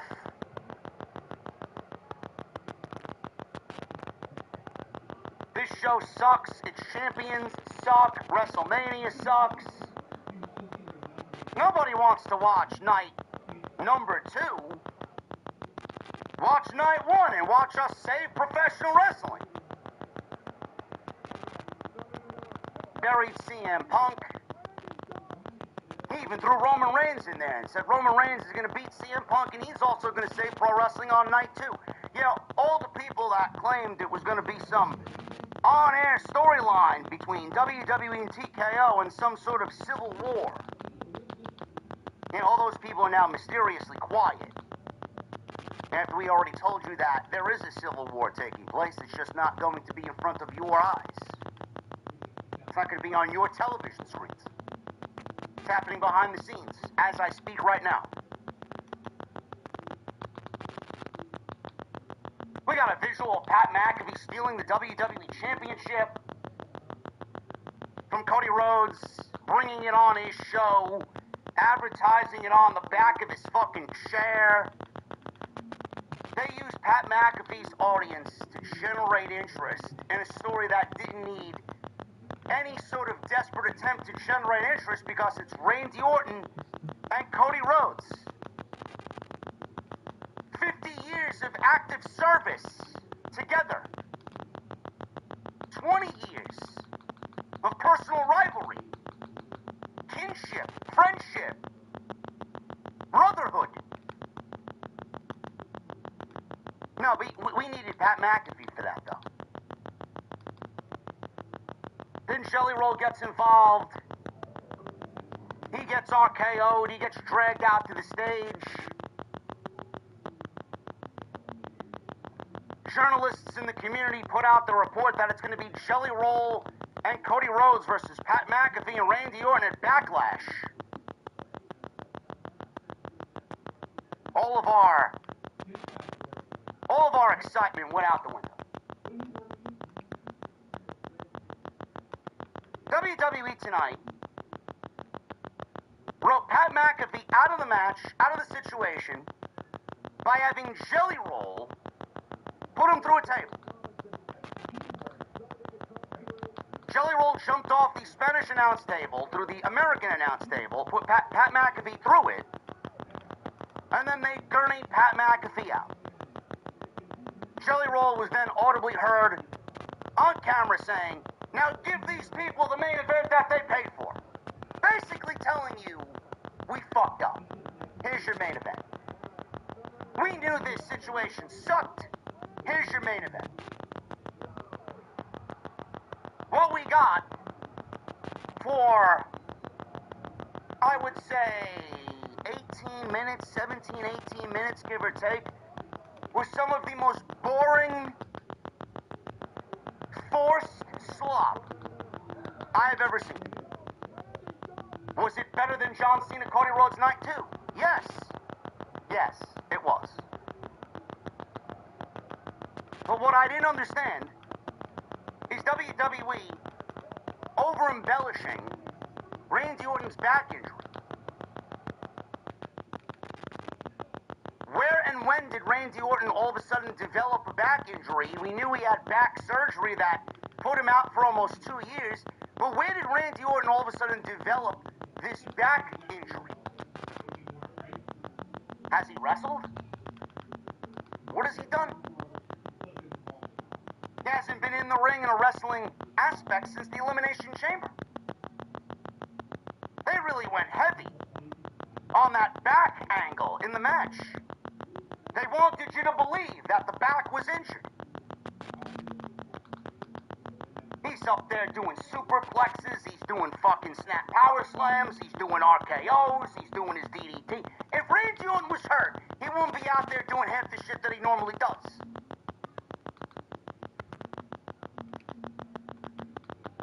Both guys are bleeding.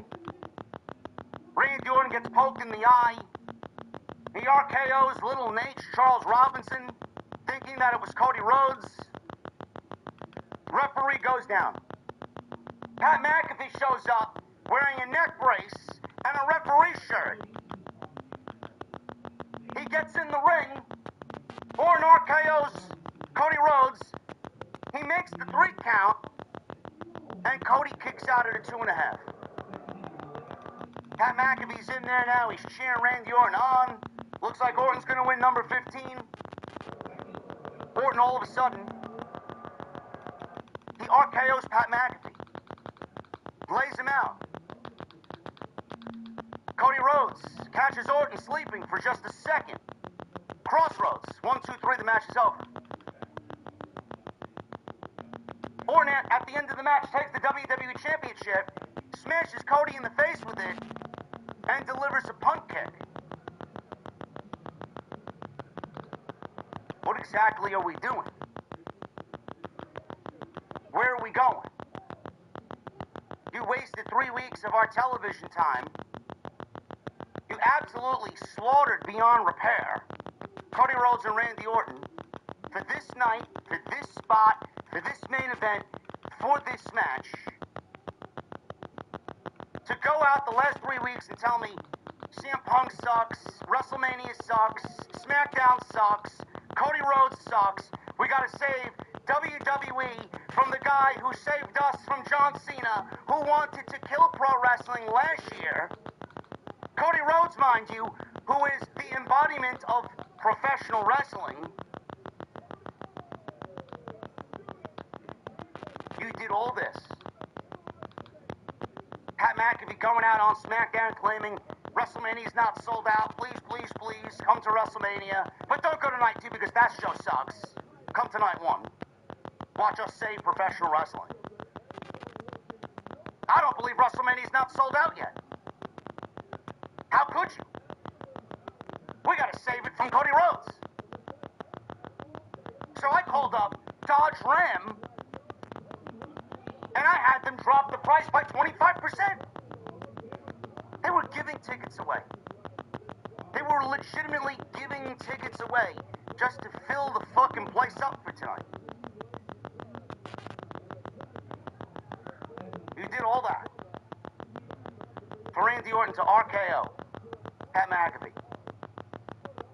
Basically telling us this shit sucks.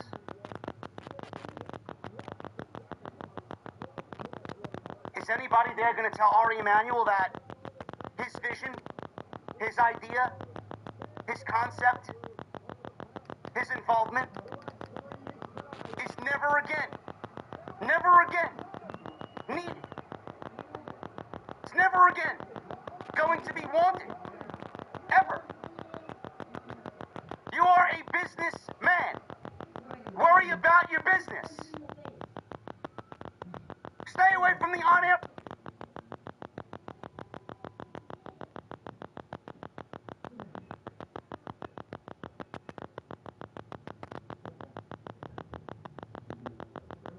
Product. If you let the people who run the fucking company deliver the on-air product that we need, the people will show up and gladly spend the money you want them to spend.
terrible look that would be for your QB1.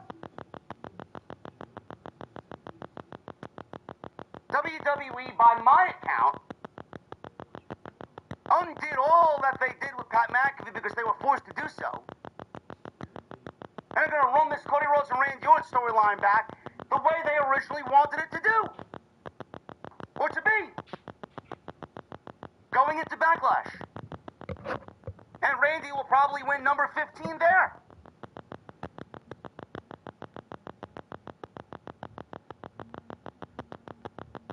Oh, but JD, they got rid of Pat McAfee. You should be happy. Why would I be happy? Why would I be happy? I would have been happy if we got the WrestleMania main event that we all deserved. I would have been happy if they actually treated this thing like a big fucking deal. I would have been happy if they didn't treat Cody Rhodes like a fucking geek. I would have been happy if they didn't make Randy Orton fucking second rate to Pat McAfee. We've asked for this story, this match, and this moment for 4 fucking years. As soon as Cody came back to WWE, we asked for that moment. And WWE said, fuck it, here's Pat McAfee. We'll have Pat McAfee parade around with the WWE Championship. We'll make it about selling tickets for WrestleMania because we fucked up. We'll blame Triple H, but we fucked up, and we won't take responsibility for it. But Pat McAfee, please do Ari Emanuel a favor because he's your Hollywood agent.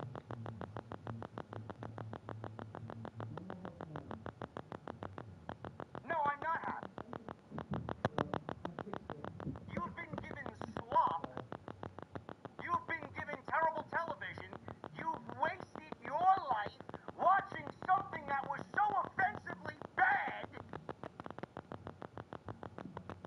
And we're now supposed to be happy because WWE undid all that and said, yeah, you guys were right. But there's nothing that we can do about it. For the biggest show of the year, there's nothing we can do about it. We know he wasn't needed. We know that this sucked, but let's try and start all over again. Now, that's not gonna fly. That's not gonna fly with me, man. It's not gonna fly with me.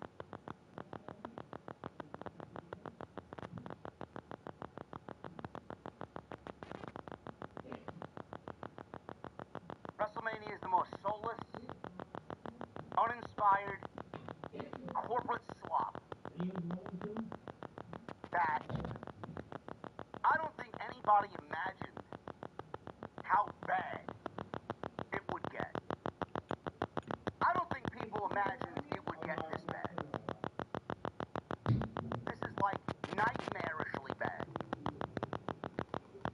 And I don't give a fuck what Ari Emanuel or TKO or Endeavor does with UFC. I don't watch UFC. I don't care about UFC. I don't. There's no comparing the two. There's no storylines in UFC. There's no scripted entertainment in UFC. This is WWE where your decisions and your active involvement can absolutely ruin the biggest show of the year, which has been showcased by what Ari Emanuel did. Because he's the guy that signs the checks, he's the guy worth the money, he's the guy who owns 51% of the company, and he thinks he can do whatever the fuck he wants. And Paul Levesque is not Vince McMahon, so he's going to be able to push Paul Levesque around and Paul Levesque's team because Paul Levesque isn't Vince McMahon. He's not a McMahon. He married into the McMahon family. To them, he's an outsider.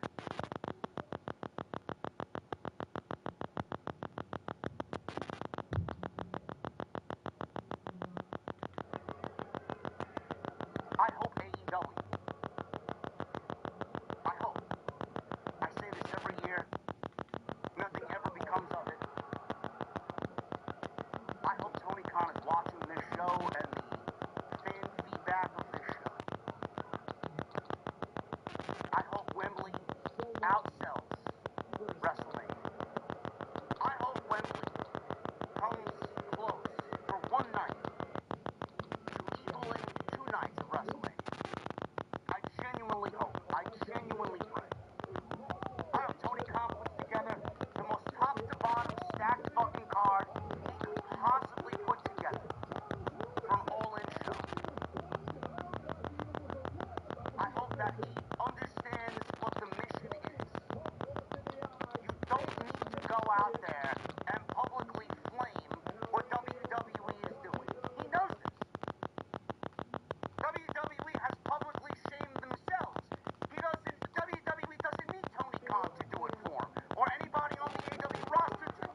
justify? How do you justify the amount of money that people spent front row and then give them this? How? How? It doesn't compute.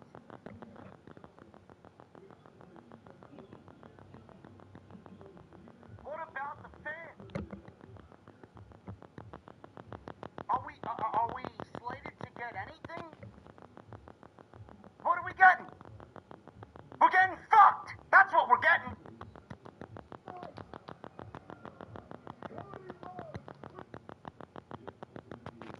If you aren't on your fucking podcast or your YouTube channel or whatever platform that you're currently on, and you ain't shitting on this fucking show, you are the absolute most brain-dead fuck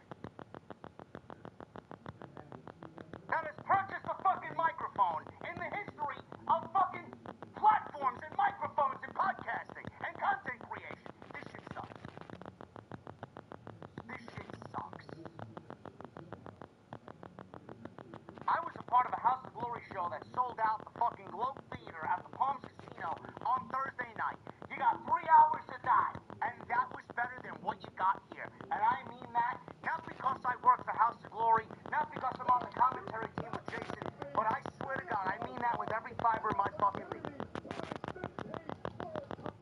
People paid money, people got what they paid for, and people enjoyed themselves. People were more interested in seeing George Kittle down 4 beers in the front row than they were for anything else on this show tonight.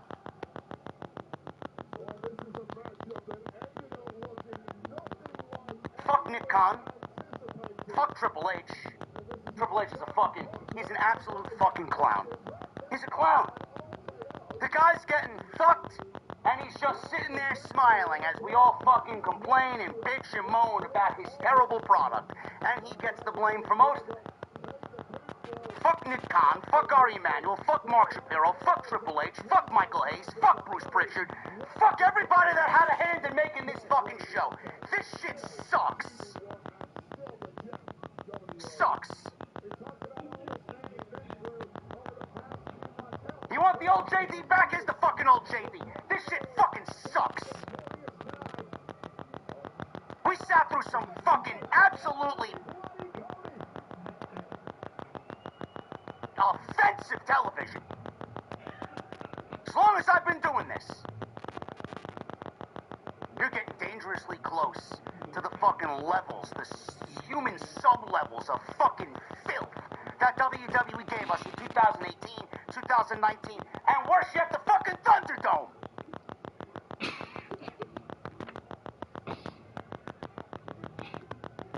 I'd rather sit through the fucking Thunderdome. At least the fucking piped-in crowd audience made more of a fucking reaction than half the fucking people in Allegiant Stadium. At least we got something that resembled pro wrestling.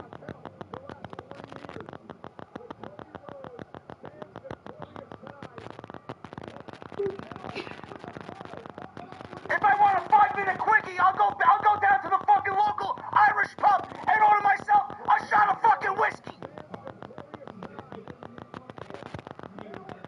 Liv Morgan and Stephanie McCann go in 7 minutes is a fucking embarrassment. Exactly. I agree. AJ Lee, first WrestleMania in 11 years, 8 minutes. Embarrassment.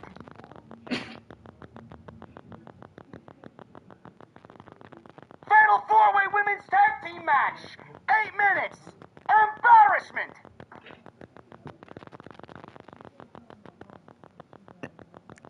And that was Paige's first match in WWE in like 8 years. That was awful.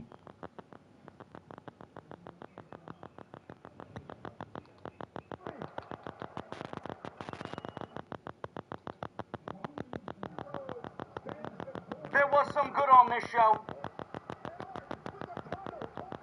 There was some good on this show. It was very, very difficult to find. It's like looking for a needle in a haystack, but we got it. We'll talk about what that is as far as I'm concerned, there is. I'm not even sure I should be saying this, because I really can't tell anymore. There were only 3 matches that were longer. Fought 2 when McIntyre went 14 minutes, Rollins and Gunther went 15 minutes, and the main event. Those are the only 3 matches that went long. Everything else was a fucking joke and embarrassment, and what just was. It felt like a Monday Night Raw, and you shouldn't do that on WrestleMania. Man, this company really doesn't care about their roster, especially the woman. Barely got enough time. I can't tell anymore. Yeah, me neither. You would think that night 2 is going to be a slam dunk, seeing how awful night 1 was. I don't even know anymore. I don't even know, because look what happened last year. You know, I think WrestleMania 40 was the best WrestleMania, with the better match card and the better build-up and the masses. I don't know what the fuck we got here. Hope this is the last time they go to Las Vegas in WrestleMania.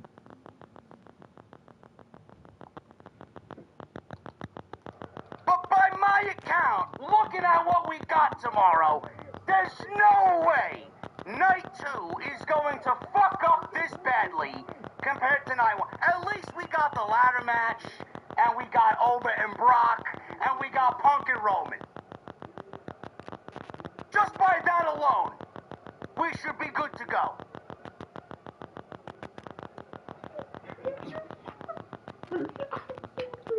Trick and Sammy, just by that alone. Finn and Dom I'd even throw in there. What about Jade and Rhea? Fuck Jade and Rhea. Seeing how the women's matches went tonight, I mean, 7 minutes, 8 minutes. Seeing at what we got tonight with the women, I'm gonna say Jade and Rhea in the ballpark is probably gonna be about 7 minutes. Night 2 cannot be any worse than night 1. And we're gonna go over it all right here today on Off the Script. This is your WrestleMania 42 Las Vegas post show for your April 18th, 2026.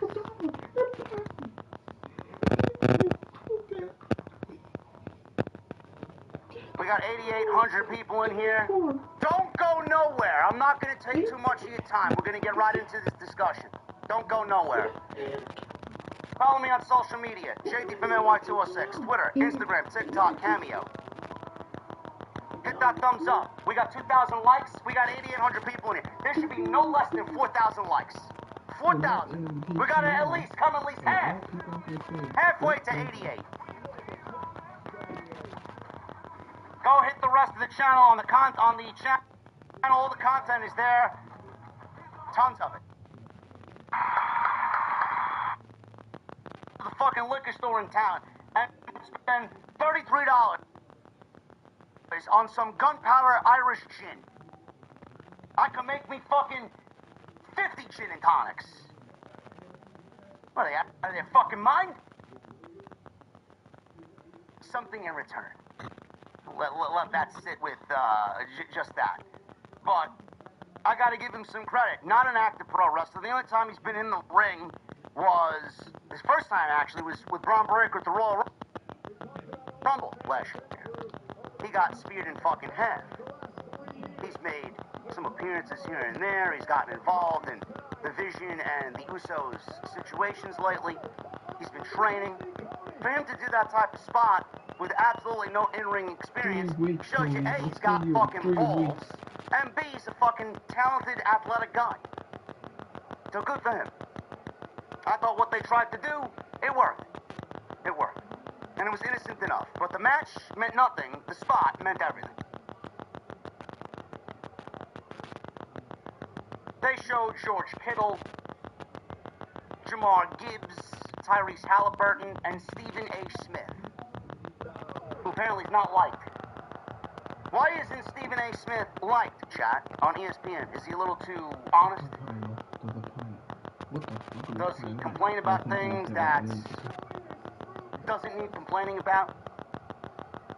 Do people not like his shtick? He got booed. George Kittle gonna loses. be Randy Orton. I don't know what type of beer he was drinking, but I can imagine it didn't cost less than $30. Being the Viper, Randy Orton. Not like he's gonna go broke buying a beer at Allegiant Stadium, but they showed him drinking alcohol on screen, making Michael Cole and Wade Barrett very jealous. He's fake, he's performative. And some of the fake reactors think I'm performing. Meanwhile, I'm one of the very rare instances where this community is actually honest. None of what you hear here is going to be said over there. Just throwing that out there. Drew McIntyre. He went one-on-one. Shout out to my guy, Dr. Evil Genius. I got your text, Genius. This was trash. Trash, I say. And I know you're not a Cody Rhodes guy. I started to feel fucking bad for Cody Rhodes. This shit sucks. Imagine watching WrestleMania and this is the fucking product that you're given. It's crazy. Fucking crazy. Drew McIntyre. He went one-on-one with Jacob Fatu. This was an unsanctioned match.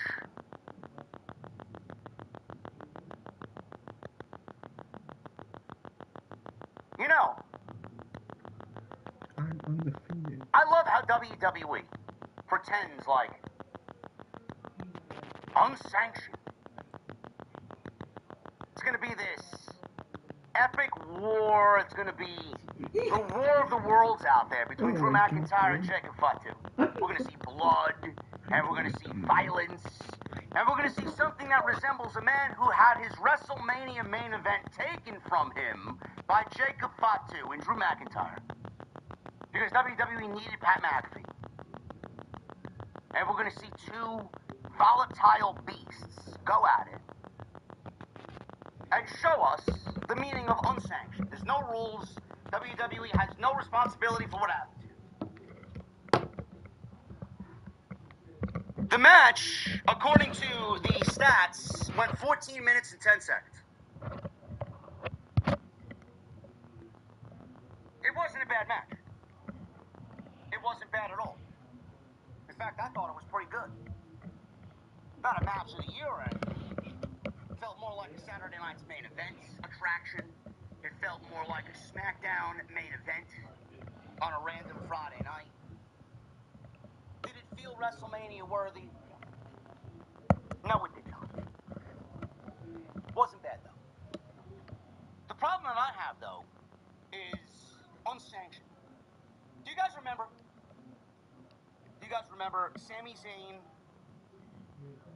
and Kevin Owens? Last year at the Elimination Chamber, Sami Zayn, Kevin Owens. Where were they last year, Shad? What was it, the Sky Dome? Rogers Center, one of them major stadiums in Canada. It's where they called The Rock. Ari Emanuel called Dwayne up. Yeah, we need you to sell some tickets for the chamber. Our shareholders are very unhappy. We got to get you involved in some way. No plans. No plans at all.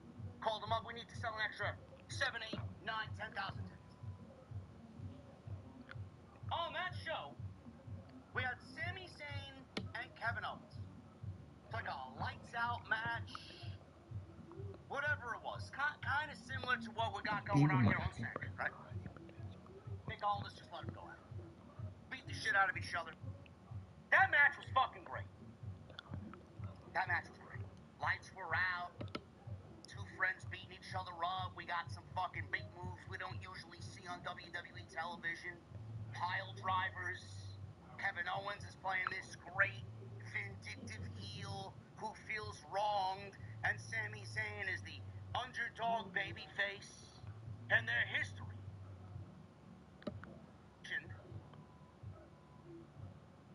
McIntyre clipped the left knee of Fame last night. I watched all of the Hall of Fame. Nikki Bella's out there. She says, "Oh, I'll be ready. I'm ready to go." She's in a walking boot, says she's ready to go. Says the Bellas are going to be in action at WrestleMania.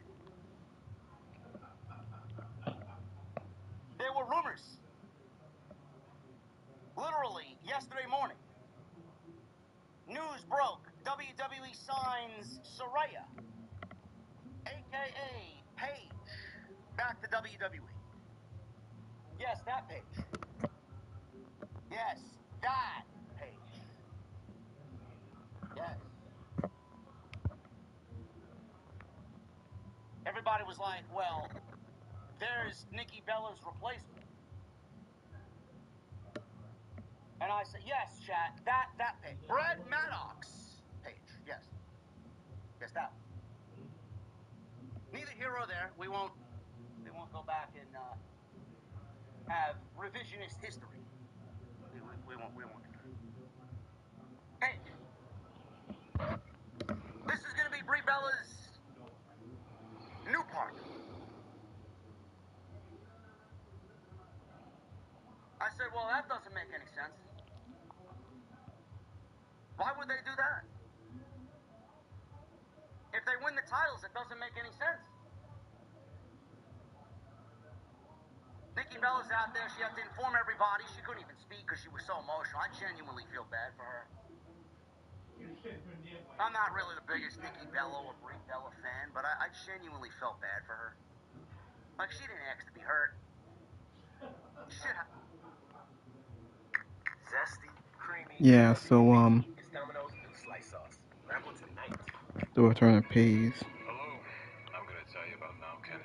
If they gave us WrestleMania moment, Paige came back in this shit match. But she didn't want to ruin Brie's WrestleMania moment. So she made a call to an old friend. Out comes the returning Paige. Saraya is back with WWE. After 8 or 7 She years. got a great reaction. She's got her old Paige theme. She's got her name back. She looked great. She looked happy to be back. She got a WrestleMania moment. Now, as far as the match, we're not going to go over the match because the match, A, was terrible. Literally nothing in the match is worth talking about and wasting my time again and wasting your time watching me talk about it. Yeah, because let's be honest, it's the Women's Tag Team Championship, one of the company's biggest failure. Title had no business existing, but they had it on the card because this is what they wanted. I would not do that to you. We're going to talk about Paige returning because that's the only thing that mattered. And everything that happened in the match was basically just Paige. Those were the... She pulls Charlotte out of the ring with the Bellas outside of, she's our good friend. Total Divas or whatever the fucking case may be. Good friend. Who cares about Total Divas? But now you just ruined the moment for Nikki Bella. She can't get that moment back because Brie's already done it, and it's not going to mean anything when Nikki does it. Or if Nikki does it. Well, who cares about the Bella Twins? Nobody wants to see a heel Bellas. Nobody wants to see a heel Nikki. We've seen that last year, legitimately 6 months ago. Yeah. And now Paige is back in the WWE as a champion. Yeah. I wish they weren't so reliant on moments. I really wish they toned the fucking desire for the moment down. The moment is her return. WWE loves the moment. Who else was in that match? The Kabuki Warriors, Sol Ruka, and Zarya. And who was the other team? Might have been... Who was the other team there? Was it Rhea Io main evented? Who was the other team in that match? I'm struggling to think. I'm sure somebody will figure it out. There was a Fatal 4-Way women's tag team match on that show. Great. What happened to that? Where's the quality in these matches? I don't really understand it. Roxanne and Raquel. Why was that match so good and this match was fucking terrible? Why? The only thing of note was Paige's return. That is basically all she wrote.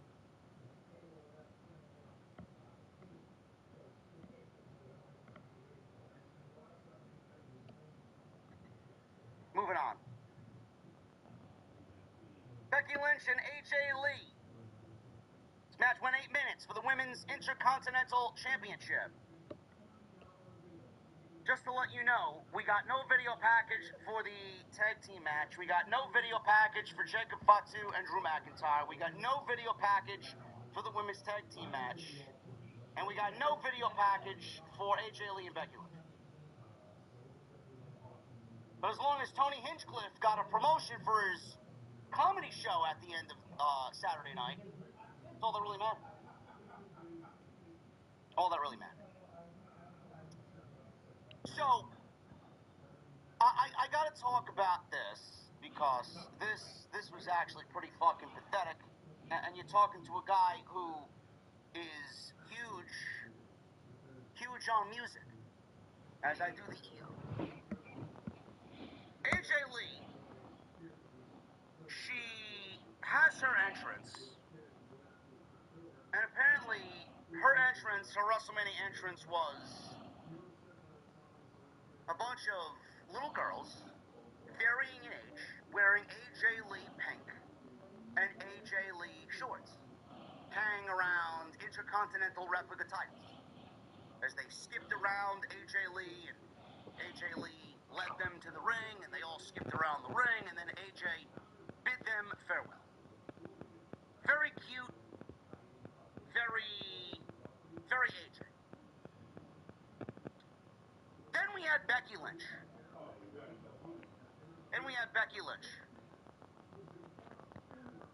WWE opted to fly in the band The Wonder Years, or who I am now labeling as the Blunder Years. When there are live musical acts, I pay very, very close attention. I'm a big music guy.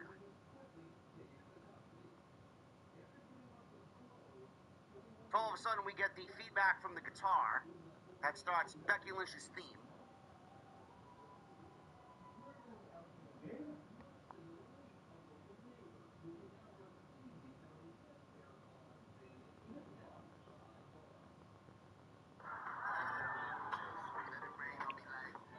I don't know why this is going so damn slow.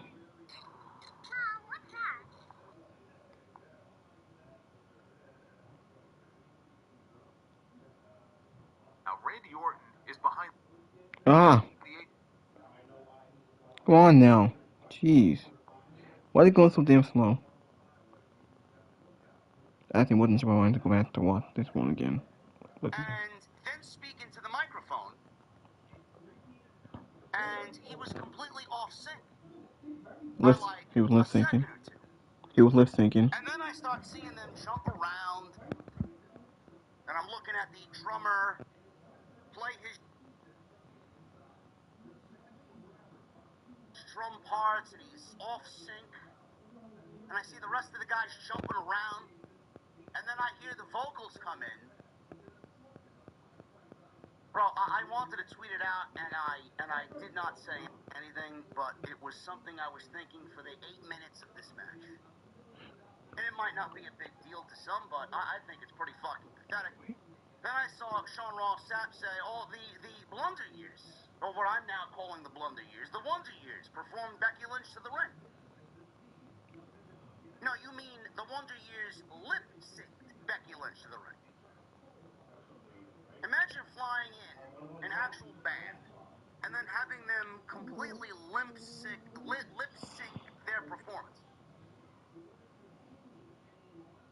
So not only did we not get a WrestleMania worth of WrestleMania, we got a band that WWE flew in, who does Becky Lynch's theme music, who they lip-synced their fucking performance. The last time we got a band performing at WrestleMania was for CM Punk. We got Living Color playing Cult of Personality, while CM Punk main evented Night 1 last year. Living Color didn't lip-sync their performance, but the Wonder Years, the Blunder Years, lip-synced their performance. They had these guys go out there and mock play to a backing live performance of Becky Lynch's theme and played it off like it was they were performing in the arena. Bro, that band doesn't sound that good live. That was not a genuine sound of a band live performing. It sounded very studio. It sounded way too good to be a live performance. And that's not the way a live performance sounds. It almost looked like a music video. It was basically a music video in live action, is what it was. They weren't playing the music. They were playing along to the music on instruments that weren't working.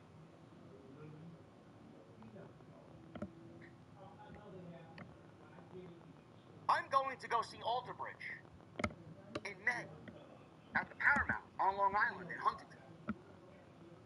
Imagine I pay for VIP tickets to go see Alter Bridge live. This will be the 9th time that I'm seeing them live.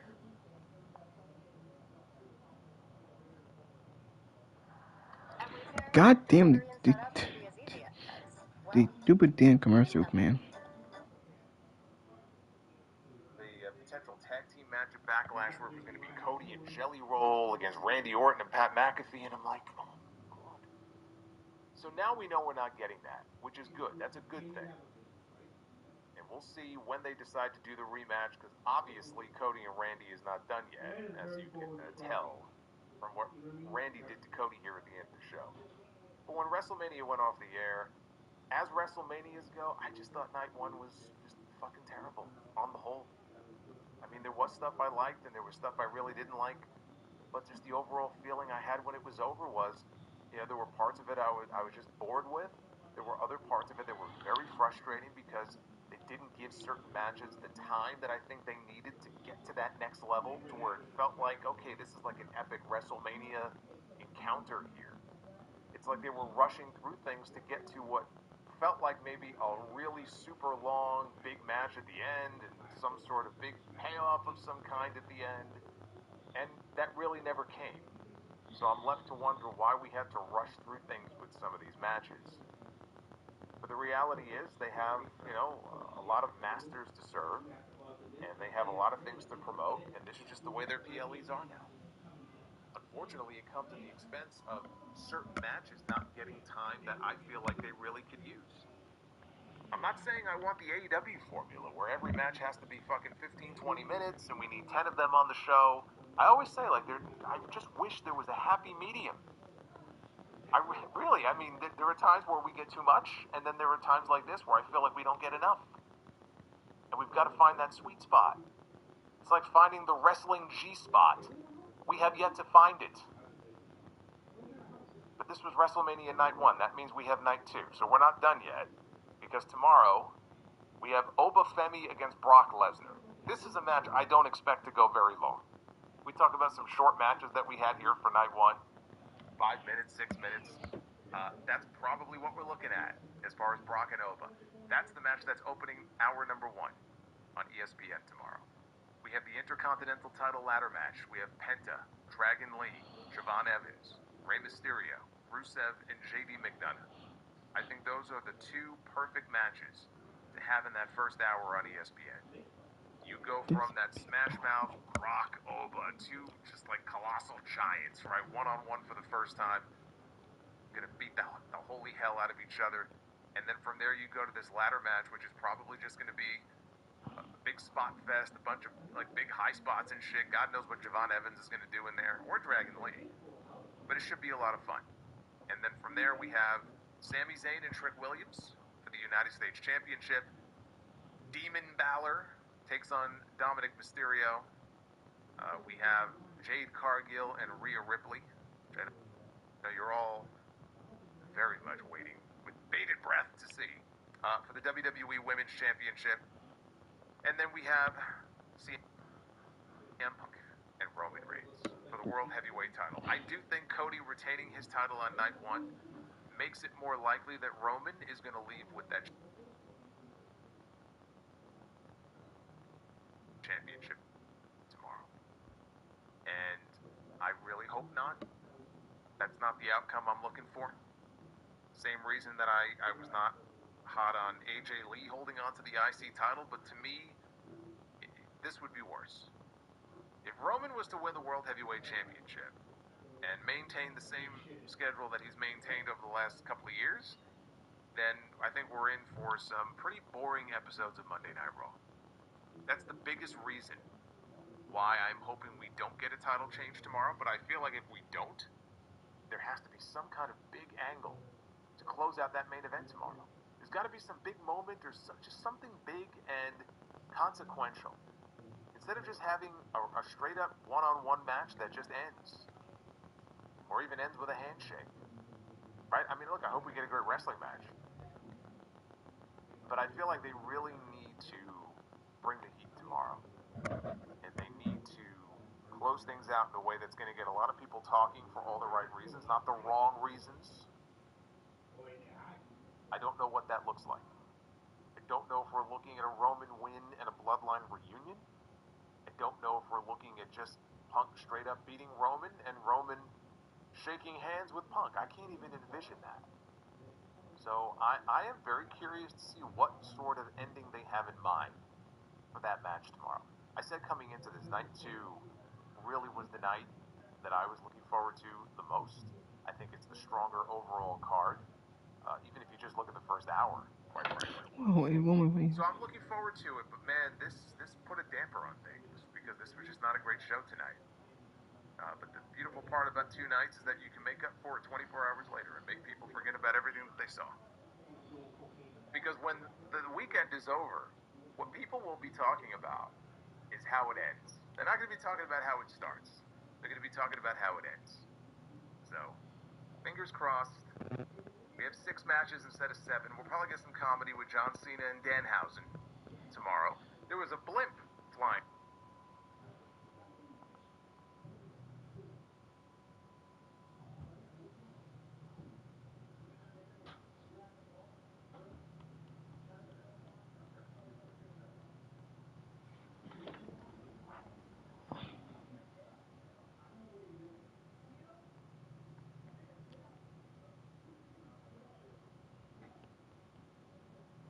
What the?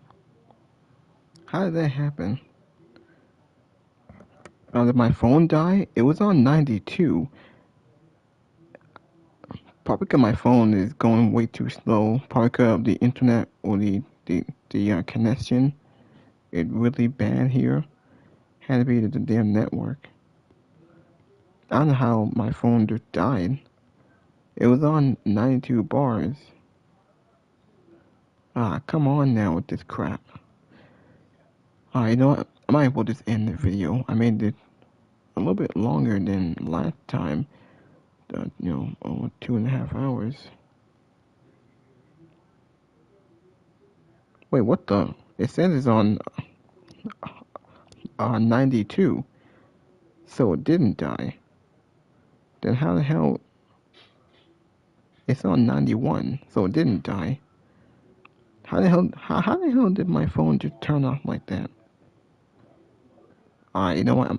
I might as well just end the video because I think I made this long enough. If my phone didn't die, then how the hell did it turn off? It said it's on 91%. Alright, you know what? I think I made this long enough. Very sorry about that. But I just want to say thank you for watching. Thank you for all the support. Hit that like button. Leave a comment. Please subscribe to my channel. Let me know in the comment section below if y'all want to see more. Because I will upload. I will watch tomorrow night, Wrestlemania Night 2. We hope it's a better show, and we hope the matches are better. They have to make up for what they gave us here tonight. So I will do a live stream for Night 2. We'll see what happens there with those matches.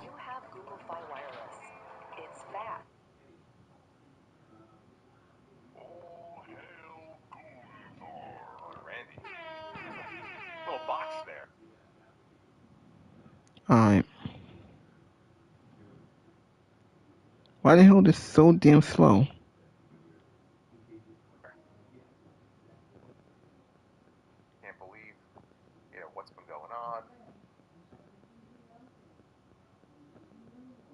So then we had Cody's entrance. And for Cody's entrance, they played this very dramatic, like, Avengers Endgame type music, like they did for WrestleMania 40 before he came out. And they're playing this dramatic music, and we have a shot of different Cody, I guess, minutes of wrestling on this show.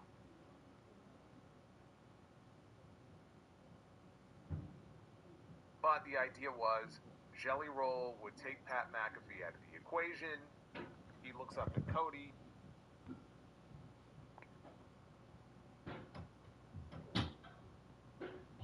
Even started.